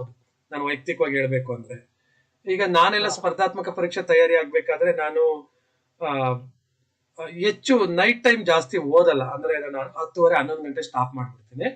ಬೆಳಿಗ್ಗೆ ಒಂದ್ ಸ್ವಲ್ಪ ಬೇಕಾದ್ರೆ 4:30 5 6 ಗಂಟೆಗೆ ಎದ್ದೇಳ್ತೀನಿ. ಈ ತರ ನಾನು ಹೇಳ್ತಾರೆ ನಿಮಗೆ. ಆಮೇಲೆ ಕೆಲವರು ಡೈಲಿ ಒಂದು 10 ದಿವಸ ಒಂದ್ ಸಬ್ಜೆಕ್ಟ್ ಓದ್ತಾರೆ, ಹಿಸ್ಟ್ರಿ, 10 ದಿವಸ ಎಕಾನಮಿ ಓದ್ತಾರೆ. ಇನ್ನು ಕೆಲವರು ಡೈಲಿ 10 ಅವರ್ಸ್ ಅಲ್ಲಿ 2 hours history, 2 hours economy, mental, ಈ ತರ ಎಲ್ಲ ಬೇರೆ ಬೇರೆ ತರ ವಿಧಾನ ಇರ್ತವೆ. ನೀವು ಯಾವ ತರ ಪ್ಲಾನ್ ಮಾಡ್ಕೊಂಡಿದ್ರಿ? ಸರ್ ನಾನು ಸ್ಟಡಿ ಸ್ಟ್ರಾಟಜಿ ಅಂದ್ರೆ, ನಾನು 14 ತಾಸು ಓದ್ತೀನಿ ಅಂದ್ರೆ 8 ತಾಸು ಕನ್ನಡ ಓದು, 6 ತಾಸು ನಾನು GS ರೆಫರ್ ಮಾಡ್ತಿದ್ದೆ ಸರ್. ನಾನು ಫಸ್ಟಿಗೆ ನಾನು ಯಾವ ಸಬ್ಜೆಕ್ಟ್ ಯಾವ ವಿಷಯ ನನಗೆ ಪರಿಪೂರ್ಣವಾಗಿ ಅರ್ಥ ಆಗಿರಲ್ಲ ಸರ್, ಅದನ್ನ ಒಂದ್ಸಲ ಬರೆದು ತೆಗಿತಿದ್ದೆ ಸರ್. ನಾನು ಬರೆದು ತೆಗೆದು ವಾಪಸ್ ತಿರ್ಗಾ ನಾನು ಒಂದು ವಾರದಲ್ಲಿ ಒಂದ್ 2-3 ಸಲ ಅದನ್ನ ನೋಡ್ತಿದ್ದೆ ಸರ್, ರಿವಿಷನ್ ಮಾಡ್ತಿದ್ದೆ. ಯಾವ್ದು ಟಫ್ ಇರುತ್ತೆ ನೋಡಿ ಸರ್, ಆ ಟಾಪಿಕ್ ಅನ್ನ ನಾನು 2-3 ಸಲ ಓದಿ ಒಂದ್ಸಲ ಬರೆದು ತೆಗೆದು ಪರ್ಫೆಕ್ಟ್ ಮಾಡ್ಕೊತಿದ್ದೆ ಸರ್ ನಾನು. ಆಮೇಲೆ ಇನ್ನೊಂದು ಸರ್, ಓದು ಮುಂದೆ ನಮ್ಗೆ ಏನಂದ್ರೆ ಮಸ್ಟ್ ಅಂಡ್ ಶುಡ್ ನಮ್ಗೆ ಪಕ್ಕಕ್ಕೆ ನಮ್ಗೆ ಕ್ವಶನ್ ಪೇಪರ್ ಇರ್ಬೇಕು ಸರ್. ನಮ್ಗೆ ಯಾವ ಎಕ್ಸಾಮ್ ಓದ್ತಿರ್ತೀವಲ್ಲ ಆ ಪೇಪರ್ ನಮ್ಗೆ ಪಕ್ಕಕ್ಕೆ ಇರ್ಬೇಕು ನಮ್ಗೆ. ಅಂದ್ರೆ ಯಾವ ಟಾಪಿಕ್ ಅಲ್ಲಿ ಯಾವ ಕ್ವಶನ್ ಕೇಳಿದ್ರೆ ನಮ್ಗೆ ಐಡಿಯಾ ಬರ್ತದೆ. ನಾನಾದ್ರೂ ಅದೇ ತರ ಮಾಡಿದ್ದೆ ಸರ್. ನಾನು ಕ್ವಶನ್ ಪೇಪರ್ ನಾನು ಪಕ್ಕಕ್ಕೆ ಇಟ್ಕೊಂಡು ಯಾವ ಕ್ವಶನ್ ಬಂದಿದ್ರೆ ಮಾರ್ಕ್ ಮಾಡ್ಕೊತಿದ್ದೆ. ಆ ಟಾಪಿಕ್ ಓದು ಮುಂದಾಗೆ ಅದ್ರ ಇಂಪಾರ್ಟೆನ್ಸ್ ಸ್ಟ್ರೆಸ್ ಕೊಡ್ತಿದ್ದೆ ಸರ್. ನಾನು ಅದ್ರ ರಿಲೇಟೆಡ್ ಏನ್ ಕ್ವಶನ್ ಬರ್ಬೋದು ಅಂತ ಹೇಳಿ ಎಕ್ಸ್ಪೆಕ್ಟ್ ಮಾಡಿ ನಾನು ಇದು ಮಾಡಿದೆ, ಸ್ಟ್ರಾಟಜಿ ಈ ತರ ರೂಪಿಸಿದ್ದೆ ಸರ್. ನಾನು ನೋಟ್ಸ್ ಏನಾದ್ರು ಮಾಡ್ಕೊಳ್ತಿದ್ರಲ್ಲಪ್ಪ? ನೋಟ್ಸ್ ಮಾಡಿದ್ದೀನಿ ಸರ್, ನಾನು ನೋಟ್ಸ್ ಮಾಡಿದ್ದೀನಿ. ಈಗ ಸಬ್ಜೆಕ್ಟ್ ನೋಟ್ಸ್ ಮಾಡಿದ್ದೀನಿ ಸರ್. ಯಲ್ಲಪ್ಪ ಅವರೇ, ನಾನೇ ಒಂದು ಪ್ರಶ್ನೆ ಕೇಳ್ತೀನಿ ಅಭ್ಯರ್ಥಿಗಳ ಪರವಾಗಿ. ಈಗ ನಾವೆಲ್ಲ ಓದಕ್ ಪ್ರಾರಂಭ ಮಾಡಿದ್ದು 2007 ಟೈಮ್, 5, 6, 7ರಲ್ಲಿ. ಅವಾಗ ಬುಕ್ಸ್ ಗಳ ಸಂಖ್ಯೆ ಜಾಸ್ತಿ ಇರ್ತಿರ್ಲಿಲ್ಲ, ನಾವೇ ನೋಟ್ಸ್ ಎಲ್ಲ ಮಾಡ್ಕೋಬೇಕಿತ್ತು. ಈಗ ಪ್ರೆಸೆಂಟ್ 2020, 21, 22 ನಲ್ಲಿ ಒಳ್ಳೆ ಬುಕ್ಸ್ಗಳನ್ನೇ ತುಂಬಾ ಚೆನ್ನಾಗಿ ಬಿಟ್ಟಿದ್ದಾರೆ. ಹಾಗಾಗಿ ನಾವು ಮತ್ತೆ ನೋಟ್ಸ್ ಮಾಡ್ಕೊಳ್ಳುವಂತ ಅವಶ್ಯಕತೆ ಇರುತ್ತಾ? ನೋಟ್ಸ್ ಮಾಡ್ಕೊಳ್ಳುವಂತ ಅವಶ್ಯಕತೆ ಇರುತ್ತೆ ಸರ್, ಯಾಕಂದ್ರೆ ಕೆಲವೊಂದು ಟಾಪಿಕ್ಗಳು ಅಪ್ಡೇಟ್ ಮಾಡಿರ್ತಾನೆ ಸರ್. ಓಕೆ, ಅಪ್ಡೇಟ್ ಮಾಡಿರ್ತಾನಲ್ಲ ಅವನ್ನ ಮಸ್ಟ್ ಅಂಡ್ ಶುಡ್ ನಾವು ಅಪ್ಡೇಟ್ ಮಾಡ್ಕೊಳ್ಳೋದು, ನೋಟ್ಸ್ ಮಾಡ್ಕೊಳ್ಳೇಬೇಕು ಸರ್. ಈಗ ನಾವು 1 ಇಯರ್ ಬ್ಯಾಕ್ ನಾವು ನೋಟ್ಸ್ ಮಾಡಿದ್ದು ಇವಾಗ ನೋಟ್ಸ್ ಮಾಡಿದ್ದು ಚೇಂಜ್ ಇರುತ್ತೆ ಸರ್. ನೋಟ್ಸ್ ಮಾಡ್ಕೊಳ್ಳೇಬೇಕು ಎನಿ ಕಂಡೀಷನ್. ಓಕೆ. ಮತ್ತೆ ಓದ್ತಾ ಇದ್ರಿ ಯಲ್ಲಪ್ಪ ಅವರೇ, ಓದೋರ ಜೊತೆಗೆ ಕ್ಲಾಸು ನೀವು 2017ರಿಂದ ಹೇಳಿದ್ರಿ, ನೀವು ಎಲ್ಲಾದ್ರೂ ಕೋಚಿಂಗು, ಯೂಟ್ಯೂಬು, ಆನ್ಲೈನು, ಮತ್ತೆ ವೈಯಕ್ತಿಕವಾಗಿ ನೀವು ಹೇಳಿದ್ರಿ ಸೀನಿಯರ್ ಹತ್ರ ಒಬ್ಬರ ಹತ್ರ ಕೇಳಿದೆ, ಈ ತರ ಎಲ್ಲ ನೀವು ಏ ತರ ಮಾಡಿದ್ರಿ? ಯಾವ್ದಾದ್ರು ಸ್ವಲ್ಪ ಶೇರ್ ಮಾಡ್ಕೋಬಹುದಾ ಸರ್? ನಮ್ ರೂಮೆಂಟ್ ಸರ್ 3 ಜನ ಸರ್. ಒಬ್ರು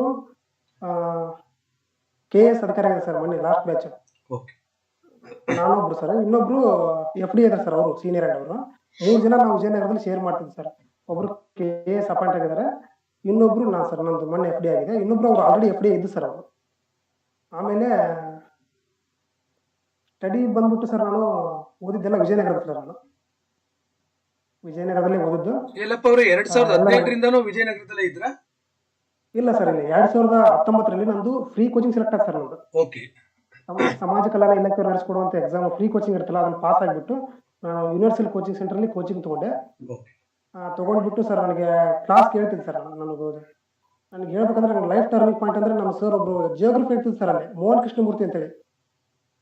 ಅವ್ರು ನಂಗೆ ಇನ್ಸ್ಪೈರ್ ಸರ್. ನನಗೆ ಅವ್ರ ಕ್ಲಾಸ್ ಕೇಳಿದ್ರೆ ನನಗೆ ಜಿಯೋಗ್ರಫಿ ಓದೋ ಅವಶ್ಯಕತೆ ಇಲ್ಲ ಸರ್, ಅಷ್ಟು ಇನ್ಸ್ಪೈರ್ ಆಗಿರ್ತಾರೆ. ಕನ್ನಡಕ್ಕೂ ನಿಮ್ಮ ಕ್ಲಾಸ್ ಬೆಟರ್ ಸರ್, ಅಲ್ಟಿಮೇಟ್ ನಿಮ್ದು ರೆಫರ್ ಮಾಡ್ತಿದ್ದೆ ಕನ್ನಡ. ಎಲ್ಲಪ್ಪ ಅವರೇ, ಹಾಗಾದ್ರೆ ಕೆಲವರು ಕಂಪ್ಲೀಟ್ ಕ್ಲಾಸ್ ಮೇಲೆ ಡಿಪೆಂಡ್ ಆಗ್ತಾರೆ, ಕೆಲವರು ಸೆಲ್ಫ್ ಸ್ಟಡಿ ಮೇಲೆ ಡಿಪೆಂಡ್ ಆಗ್ತಾರೆ. ನಾನು ತುಂಬಾ ಜನ ಕೇಳ್ತಾರೆ, ಸರ್ ನಾವೇ ಸೆಲ್ಫ್ ಸ್ಟಡಿ ಮಾಡ್ಬೇಕಾ ಇಲ್ಲ ಕ್ಲಾಸ್ ಕೇಳ್ಬೇಕಾ ಅಂತ. ಎರಡೂ ಇಂಪಾರ್ಟೆಂಟ್ ಅಂತ ನನಗನ್ಸುತ್ತೆ, ಎರಡೂ ಮುಖ್ಯ. ನಿಮ್ಮ ಎಕ್ಸ್ಪೀರಿಯನ್ಸ್?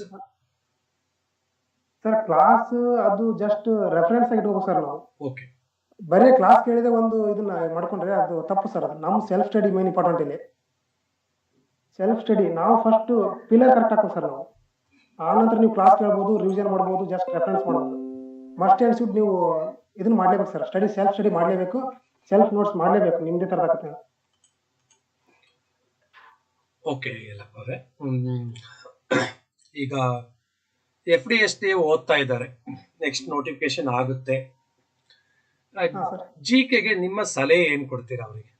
ಅಂದ್ರೆ ನಿಮ್ಮ ಸಲಹೆ ಅದನ್ನ ಅವರು ಸ್ವೀಕಾರ ಮಾಡ್ತಾರೆ, ಕೆಲವೊಂದು ತಿದ್ದುಪಡಿಗಳು ಮಾಡ್ಕೊಳ್ತಾರೆ, ಅವ್ರಿಗೆ ಅನುಕೂಲಕ್ಕೆ ತಕ್ಕನಾಗ ಅವ್ರು ಬದಲಾವಣೆ ಮಾಡ್ಕೊಳ್ತಾರೆ. ನಿಮ್ಮ ಸಲಹೆ ಸೂಚನೆ ಮಾರ್ಗದರ್ಶನ GK general knowledge paper.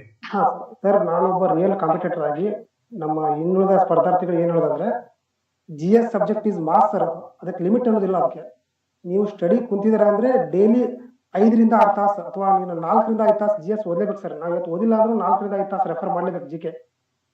Specific subject depend upon ಅವ್ರ ಮೇಲೆ ಡಿಪೆಂಡ್ ಸರ್. ಅದು GS ಪೇಪರ್ ಮಾತ್ರ ನೀವು ಸ್ಟಡಿ ಮಾಡ್ಲೇಬೇಕು ಸರ್, ಕಂಟಿನ್ಯೂ. ಅದಕ್ಕೆ ಏನು ಇಲ್ಲ ಸರ್, ಪರಿಹಾರ ಅನ್ನೋದಿಲ್ಲ, ಸ್ಟಡಿ ಮಾಡ್ಲೇಬೇಕು, ಅದಕ್ಕೆ ಸ್ಟಡಿ ಮಾಡಬೇಕು.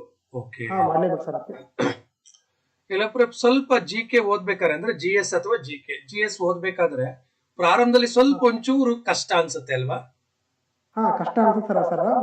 ಅವಾಗ ನಾವ್ ಏನ್ ಮಾಡ್ಬೇಕಂದ್ರೆ ಇನ್ ಡೆಪ್ತ್ ಇರುವಂತ ಬುಕ್ ಅನ್ನ ರೆಫರ್ ಮಾಡ್ಬಿಡುತ್ತೆ ಸರ್. ಅವಾಗ ಬೇಸಿಕಲಿ ನಾವು ಈಗ ಪ್ರೈಮರಿ ಬುಕ್, ಹೈಸ್ಕೂಲ್ ಬುಕ್ ಅವನ್ನ ರೆಫರ್ ಮಾಡಿಬಿಟ್ಟು ನೋಟ್ಸ್ ಮಾಡ್ಕೊಂಡು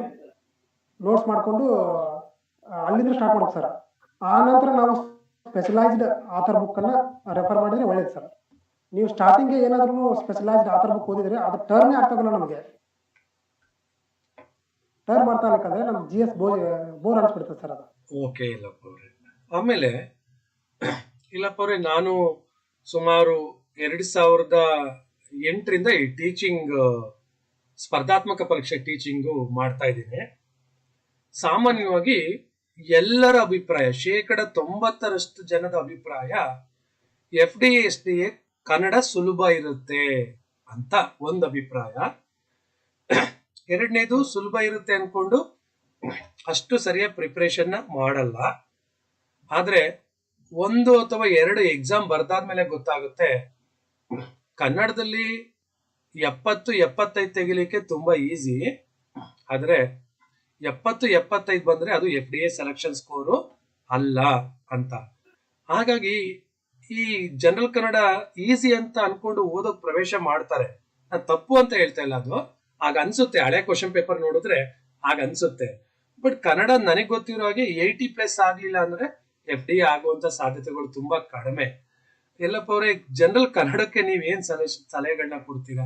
ಅಭ್ಯರ್ಥಿಗಳು ಓದ್ತಾ ಇರೋರು, ಓದೋಕ್ ಸ್ಟಾರ್ಟ್ ಮಾಡೋರು, ಅದರಲ್ಲಿ ಓದಿ ಈಗ ಆಲ್ರೆಡಿ ಯಶಸ್ಸು ಪಡ್ಕೊಳ್ದೇ ಇರೋರು ಅಥವಾ ಪಡ್ಕೊಂಡಿರೋರು ನೆಕ್ಸ್ಟ್ ಇನ್ನೊಂದು ಟ್ರೈ ಮಾಡ್ತಾರೆ.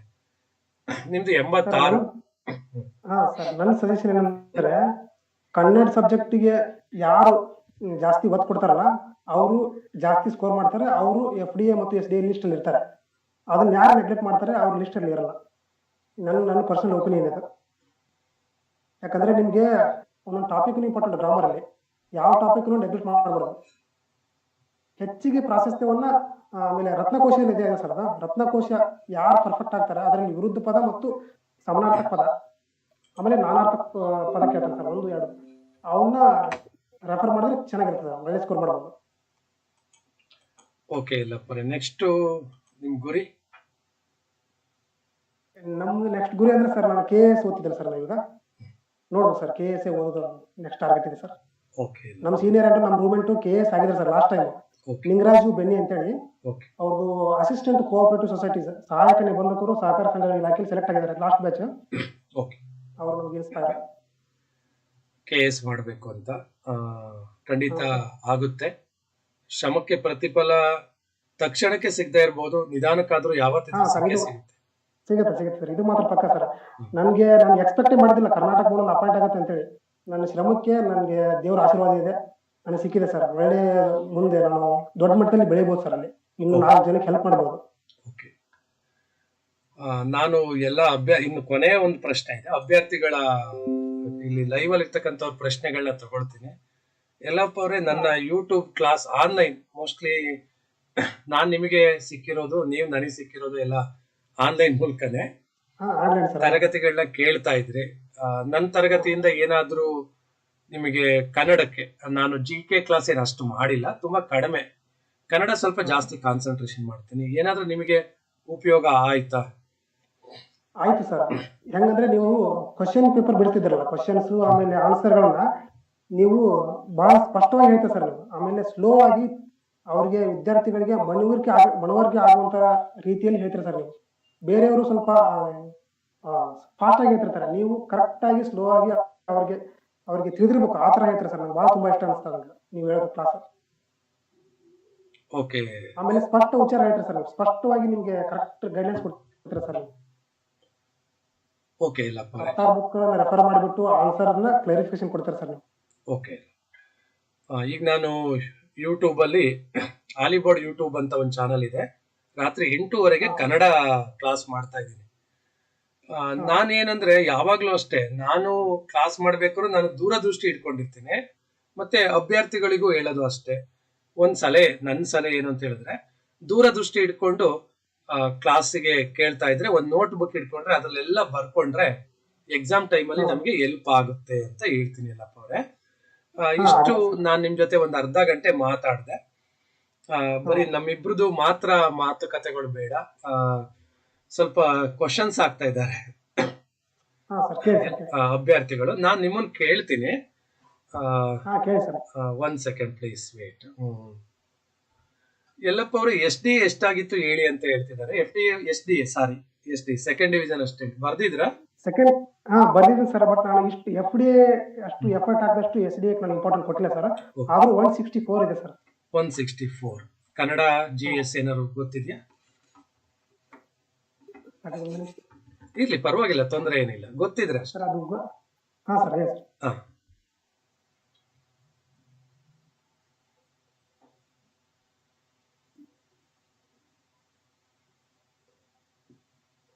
ಸರ್ ಹೇಳಿ ಸರ್, ಅದು ಅಷ್ಟೊಂದು ಗೊತ್ತಿಲ್ಲ ಸರ್ ನನಗೆ. ಇರ್ಲಿ, ಸಮಸ್ಯೆ. ಆಮೇಲೆ ಜಾಸ್ತಿ ಏನ್ ಮಾಡಿಲ್ಲ ಸರ್ ಅದನ್ನ. ಮುತ್ತುರಾಜ್ ಪಾಟೀಲ್ ಏನ್ ಪ್ರಶ್ನೆ ಅಂತ ಹೇಳಿದ್ರೆ, ಸರ್ ನನ್ನ ನೆಕ್ಸ್ಟ್ FDA ನೋಟಿಫಿಕೇಶನ್ ಆದ್ರೆ ಸಿಲೆಬಸ್ ಚೇಂಜ್ ಆಗುತ್ತಾ ಅನ್ನೋ ಒಂದು ಪ್ರಶ್ನೆ. Sir depend upon KPSC sir, ಅದು ಅಪಾಯಿಂಟಿಂಗ್ ಇನ್ನು ಸ್ವಲ್ಪ ನನ್ನನ್ನು ತುಂಬಾ ಜನ ಪ್ರಶ್ನೆ ಕೇಳ್ತಿರ್ತಾರೆ. ನಾನು ಅದಕ್ಕೆ ಸ್ವಲ್ಪ ಅದನ್ನ ಕ್ಲಾರಿಫೈ ಮಾಡ್ತೀನಿ ಅಂತ ಹೇಳಿದೀನಿ. ಅದು ಎಲ್ಲಾ ಎಕ್ಸಾಮ್ಗೂ ಚೇಂಜ್ ಆಗಿದೆಯಾ ಅಥವಾ FDST ಆಗಿಲ್ವಾ ಅಂತ ಹೇಳ್ಬಿಟ್ಟು ಅದು ಸ್ವಲ್ಪ ವೇಟ್ ಮಾಡೋಣ. ಆಮೇಲೆ ಉಮೇಶ್ ಅವರು ನಿಮ್ಮನ್ನ ಭೇಟಿ ಆಗ್ಬೇಕು ಅಂತ ಹೇಳ್ತಿದ್ದಾರೆ, ನಿಮ್ಮೂರ್ ಪಕ್ಕದವ್ರಂತೆ. ಉಮೇಶ್ ಸರ್, ಅವ್ರ ಹೆಸರು ಯಾವ ಊರು ಕೇಳಿ ಸರ್? ಅವ್ರ ಏನ್ ಹೇಳ್ತಿದಾರೆ ಅಂದ್ರೆ, ಸರ್ ನಿಮ್ದು ಬಾದಾಮಿ ತಾಲೂಕು ಬೇಲೂರು ಜಾಲಿಯಾಳ, ಏನ್ ಸರ್ ನಿಮ್ಮನ್ನ ಭೇಟಿ ಆಗ್ಬೇಕು, ನಾನು ಎಕ್ಸಾಮ್ ಓದ್ತಾ ಇದ್ದೀನಿ ಸರ್, ಪ್ಲೀಸ್ ಇನ್ಫಾರ್ಮಿ ಅಂತ ಹಾಕಿದ್ದಾರೆ. ಬಟ್ ಅವ್ರ ಊರ್ ಮೀಟ್ ಆಗಕ್ಕೆ ಅವರು ಉಮೇಶ್ ಅವರೇ ನಿಮ್ಮ ಊರ್ ಯಾವ್ದು ಅಂತ ಕೇಳ್ತಿದ್ದಾರೆ. ಇರ್ಲಿ, ಭೇಟಿಯಾಗಿ ಮಾರ್ಗದರ್ಶನ ಮಾಡ್ತಾರೆ. ಶಿವಕುಮಾರ್ ಯಾವ ಪುಸ್ತಕ ಓದ್ಬೇಕು ಹೇಳಿ, ಅದು ಮೊದ್ಲೇ ಹೇಳಿದೀವಿ, ರೆಕಾರ್ಡ್ ಇರುತ್ತೆ, ನೀವು ದಯಮಾಡಿ ನೋಡಿ.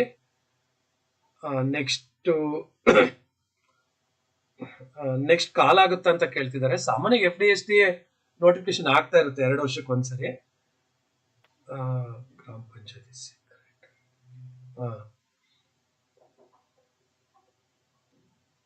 SD ಎಷ್ಟಾಗಿತ್ತು ಅದನ್ನ ರಿಪ್ಲೈ ಮಾಡಿದ್ದಾರೆ. ಇದು ಯಲ್ಲಪ್ಪ ಅವ್ರದ್ದು ಯಾವುದು ರಾಗಾಪುರ ಅಂತ ಅವರು ಮೆಸೇಜ್ ಮಾಡ್ತಿದ್ದಾರೆ. ರಾಗಾಪುರ ಇಲ್ಲಿ ಬರುತ್ತೆ ಸರ್. ಓಕೆ ಸರ್, ಓಕೆ ಗೊತ್ತು okay. Sir.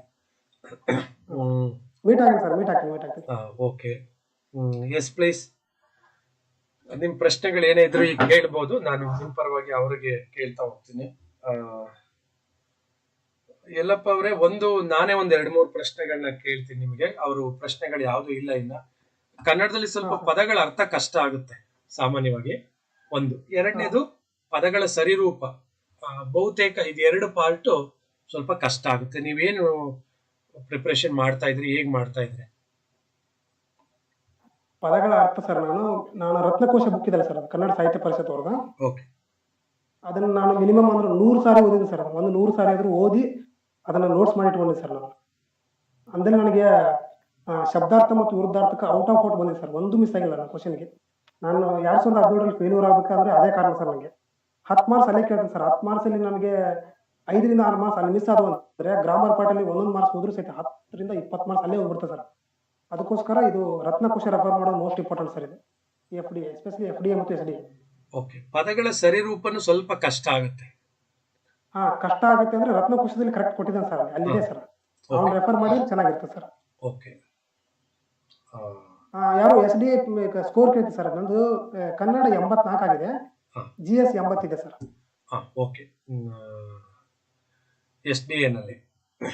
Sir. Okay Yallappa ಅವರೇ. ಮತ್ತೆ ಇನ್ಯಾವ್ದಾದ್ರು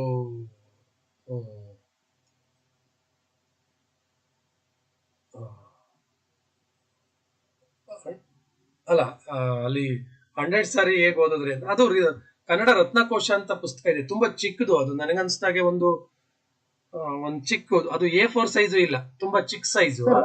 ಇನ್ನೊಂದು 100 ಸಾರಿ ಓದ್ಲಿಕ್ಕೆ ಅಸಾಧ್ಯ ಅಂತ ತಿಳ್ಕೊಬೋದು ಎಲ್ಲರೂ. ನಾನು 8 ಅವರ್ ಕನ್ನಡ ಓದ್ತೀನಿ ಅಂದ್ರೆ 2 ತಾಸು ಬರೀ ರತ್ನಕೋಶಕ್ಕೆ ರಿಸರ್ವ್ ಇಡ್ತೀನಿ ಸರ್ ನಾನು, 2 ತಾಸು.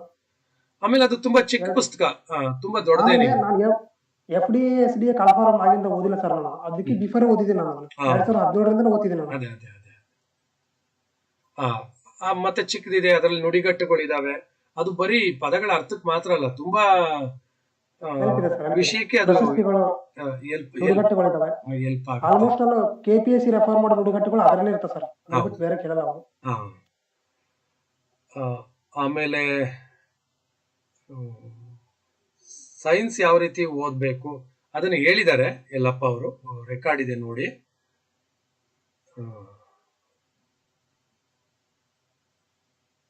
ಕಟ್ ಆಫ್ ಕೇಳ್ತಿದ್ದಾರೆ. ಇರ್ಲಿ, ಕಟ್ ಆಫ್ ಅದು ಈಗಲೇ ನಿರೀಕ್ಷೆ ಮಾಡಕ್ಕಾಗಲ್ಲ, ಮುಂದೆ ಲಿಸ್ಟ್ ಬಿಡ್ತಾರೆ.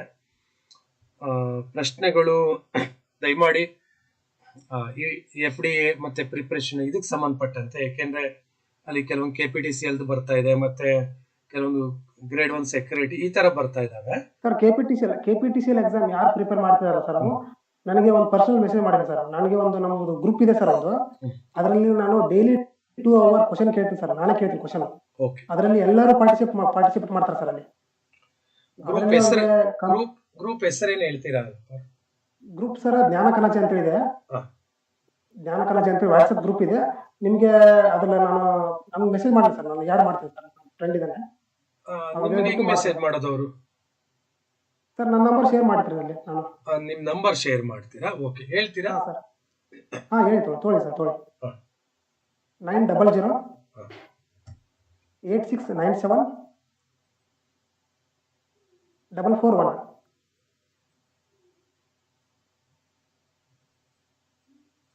ಓಕೆ, ನಿಮಗೆ ಮೆಸೇಜ್ ಮಾಡಿದ್ರೆ ಅದು ಆಡ್ ಮಾಡ್ತಾರೆ. WhatsApp group, Telegram? WhatsApp sir, WhatsApp. ಹಂಗೇನಾರ ಸಂಖ್ಯೆ ಜಾಸ್ತಿ ಆದ್ರೆ ಟೆಲಿಗ್ರಾಮ್ ಮಾಡ್ತೀನಿ ಸರ್ ನಾನು. ಓಕೆ, ಟೆಲಿಗ್ರಾಮ್ ಮಾಡಿದ್ರೆ ಸ್ವಲ್ಪ ಅನುಕೂಲ ಆಗುತ್ತೆ, ಹೆಚ್ಚು ಜನ ಸೇರ್ಬೋದು. ಮಾಡ್ತೀನಿ ಸರ್. ಅದರಲ್ಲಿ ಕಂಪ್ಯೂಟರ್ ಇಂದ ಹಿಡಿದು ಅಪ್ ಟು GS 5 ಸಬ್ಜೆಕ್ಟ್ ಎಲ್ಲ ಕವರ್ ಮಾಡ್ತೀನಿ ಸರ್ ಅಲ್ಲಿ. ಓಕೆ, ಯಲ್ಲಪ್ಪ ಅವರೇ ಹಾಗೆ ಮಾಡ್ಬೋದು. ಮತ್ತೆ ಯಲ್ಲಪ್ಪ ಅವರೇ, ಒಂದು ಕೊನೆಗೆ ಪ್ರಶ್ನೆಗಳೆಲ್ಲ ಮುಗ್ದಿದೆ ಅವ್ರದ್ದು. ನೀವು ನೆಕ್ಸ್ಟ್ KS ಗುರಿ ಇಟ್ಕೊಂಡಿದ್ದೀರಾ, ಆ ಗುರಿ ತಲುಪಿ.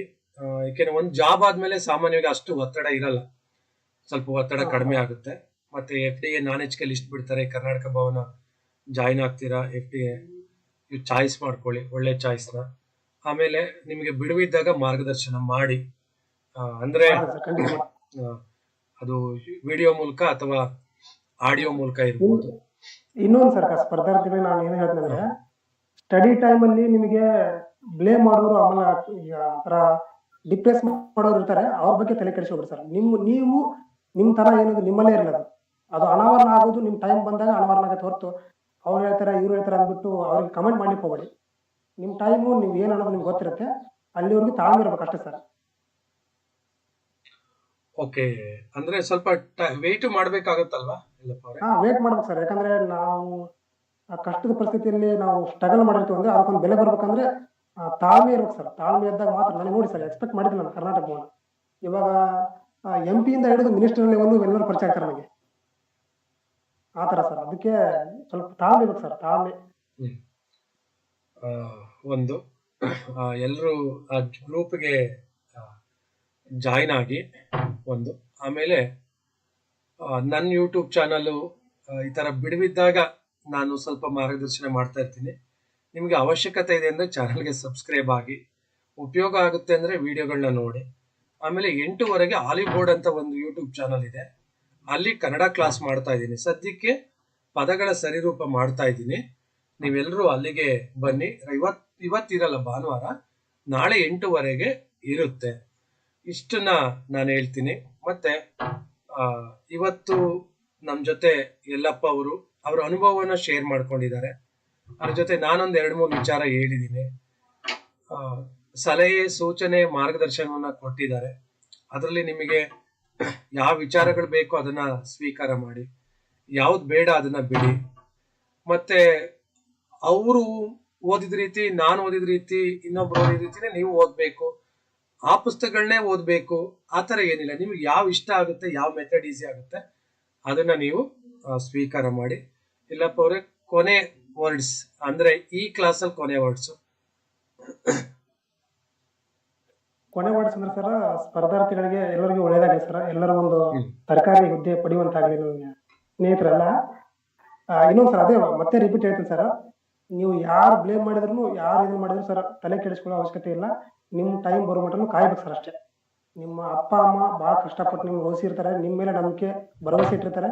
ಅವ್ರನ್ನ ಖುಷಿಗೊಳಿಸ್ಬಿಡ್ರು. ಆ ಭರವಸೆನ ಖುಷಿಗೊಳಿಸುವಂಥ ಅವಶ್ಯಕತೆ ಬರಬಾರ್ದು ಸರ್. ಇಲ್ಲಿ ಒಳ್ಳೆ ರೀತಿಯಿಂದ ಸ್ಟಡಿ ಮಾಡಿ ದೇವ್ರು ಒಳ್ಳೇದು ಮಾಡೇ ಮಾಡ್ತಾನೆ. ಕಷ್ಟಪಡಬೇಕು, ಟೈಮ್ ಬರ್ಬೇಕು ಸರ್. ಟೈಮ್ ಬರ್ಬಿಟ್ಟು ಕಾಯ್ಬೇಕು, ತಾಳ್ಮೆ ಇರ್ಬೇಕು ಅಷ್ಟೇ. ನಮ್ಮ ಸ್ನೇಹಿತ ನೌಕರಿ ಆದ, ನಾನು ಆಗ್ಲಿಲ್ಲ ಅಂತೇಳಿ ಯಾವತ್ತೂ ತಲೆ ಕೆಡಿಸೋ ಅವಶ್ಯಕತೆ ಇಲ್ಲ. ಅವ್ನು ಆ ಜಾಬ್ಗೆ ಹೋದ್ರೆ ನೀವು ಅವ್ನಕಿನ ಒಂದು ಲೆವೆಲ್ ಸ್ಟೆಪ್ ಜಾಸ್ತಿನೇ ಹೋಗಿರ್ತೀರ. ಸ್ವಲ್ಪ ಟೈಮ್ ಬೇಕಷ್ಟೇ. ಇದು ನನ್ನ ಪರ್ಸನಲ್ ಒಪಿನಿಯನ್, ಆಮೇಲೆ ನನ್ನ ಎಕ್ಸ್ಪೀರಿಯನ್ಸ್ ಸರ್ ಇದು. ಇಲ್ಲಪ್ಪ ಒಂದೇ ಒಂದು ಪ್ರಶ್ನೆ ತಗೊಂಡು ಇವತ್ತಿನ ಕ್ಲಾಸ್ ಕ್ಲೋಸ್ ಮಾಡೋಣ. ಸ್ವಲ್ಪ ರಿಲೇಟೆಡ್ PQRSಗೆ ನೀವು ಯಾವ ತರ ಮಾಡಿದ್ರಿ ಅಂತ ಒಬ್ರು ಪ್ರಶ್ನೆ ಕೇಳ್ತಿದ್ದಾರೆ. PQRS ಸರ್, PQRS ಹೇಳ್ತೀನಿ ಸರ್. ಆ PQRSಗೆ ಓಲ್ಡ್ ಕ್ವಶನ್ ಪೇಪರ್ ರೆಫರ್ ಮಾಡಿ ಸರ್. ಆಮೇಲೆ ಆ PQRS ಅಲ್ಲಿ ನಾವಾಗ್ಲೇ ಆನ್ಸರ್ ಫೈಂಡ್ ಔಟ್ ಮಾಡಕ್ಕೆ ಹೋಗ್ಬಿಡ ಸರ್. ನಾವು KPSC ಅವ್ರು ಏನು ಆಪ್ಷನ್ ಕೊಟ್ಟಿರ್ತಾರಲ್ಲ, ಅದೇ option through 4 option cross check ಮಾಡ್ಬೇಕು ಸರ್. ನಾವು ಕ್ರಾಸ್ ಚೆಕ್ ಮಾಡಿ ಬಂಧಿಸ್ಬೇಕು ಅವ್ನ. ಅಲ್ಲೇ ಆನ್ಸರ್ ಸಿಗುತ್ತೆ ಸರ್. ಅವೇನು ದೊಡ್ಡ ಕಠಿಣ ಪ್ರಶ್ನೆ ಅಲ್ಲ, ಅದು ಅಲ್ಲೇ ಆನ್ಸರ್ ಸಿಗುತ್ತೆ ಸರ್. PQRS 4 ಆಪ್ಷನ್ಗಳನ್ನ ರೆಫರ್ ಮಾಡಿ ನಾವೇ ಜೋಡಿಸ್ಬೇಕು ಸರ್. ನಾವಾಗಲೇ PQRS ಜೋಡಿಸ್ಬಿಡೋದಲ್ಲಿ ನನ್ನ ಟೆಕ್ನಿಕ್ ಸರ್. 1 ಮಾರ್ಕ್ಸ್ ನಾನು ಹೋಗಿಲ್ಲ, ಮಿಸ್ ಆಗಿಲ್ಲ ಅಲ್ಲಿ PQRS. ಓಕೆ, ಆಪ್ಷನ್ ಥ್ರೂ ಜೋಡಿಸ್ಬೇಕು ಸರ್ ಅವ್ನು. ಓಕೆ, ಥ್ಯಾಂಕ್ ಯು ಯಲ್ಲಪ್ಪ ಅವರೇ. ನಿಮ್ಮ ಸಮಯವನ್ನ ಬಿಡು ಮಾಡಿಕೊಂಡು ನನ್ನ ಜೊತೆ ಮಾತಾಡಿದ್ರಿ. ಮತ್ತೆ ನಿಮ್ಮಿಂದ ಕೆಲವರಿಗೆ ಈ ಕ್ಲಾಸಿಂದ ಕೆಲವರಿಗೆ ಅನುಕೂಲನೂ ಆಗುತ್ತೆ ಖಂಡಿತ. ಯಾಕೆಂದ್ರೆ ಅದರಲ್ಲೂ ಹೊಸ್ತಾ ಪ್ರಿಪ್ರೇಷನ್ ಮಾಡೋರಂತೂ ಖಂಡಿತ ಬೇಕಾಗುತ್ತೆ. ಎಕ್ಸಾಮ್ ಬರ್ದಿರೋರಿಗೂ ಬೇಕಾಗುತ್ತೆ, ಬರೆಯುವಂಥವ್ರಿಗೂ ಬೇಕಾಗುತ್ತೆ. ಯಲ್ಲಪ್ಪ ಅವರೇ, ನಾನು ವೈಯಕ್ತಿಕವಾಗಿ ಮತ್ತೆ ಎಲ್ಲ ಅಭ್ಯರ್ಥಿಗಳ ಪರವಾಗಿ ನಿಮಗೆ ಧನ್ಯವಾದಗಳನ್ನ ಅರ್ಪಿಸ್ತೀನಿ. ಒಳ್ಳೆ ಸರ್ವಿಸ್ ಮಾಡಿ, ಒಳ್ಳೆ ಹೆಸರನ್ನು ಪಡ್ಕೊಳ್ಳಿ. ಮುಂದೆ ನೀವು KS ಅಧಿಕಾರಿಯಾಗಿ, ಮತ್ತೆ ಒಂದು KS ಅಧಿಕಾರಿಯಾಗಿ ಸೆಲೆಕ್ಟ್ ಆದಾಗ ಮತ್ತೆ ಇನ್ನೊಂದು ಸಂದರ್ಶನ ಮಾಡ್ತೀನಿ ಅಂತ ಇವತ್ತು ಹೇಳ್ತಾ ಇವತ್ತು ಕ್ಲಾಸ್ ನ ಮುಗಿಸ್ತಾ ಇದ್ದೀನಿ. ಥ್ಯಾಂಕ್ ಯು ಯಲ್ಲಪ್ಪ ಅವರೇ. Thank you. ಒಳ್ಳೇದಾಗ್ಲಿ. All the best. ನಮಸ್ಕಾರ. Thank you.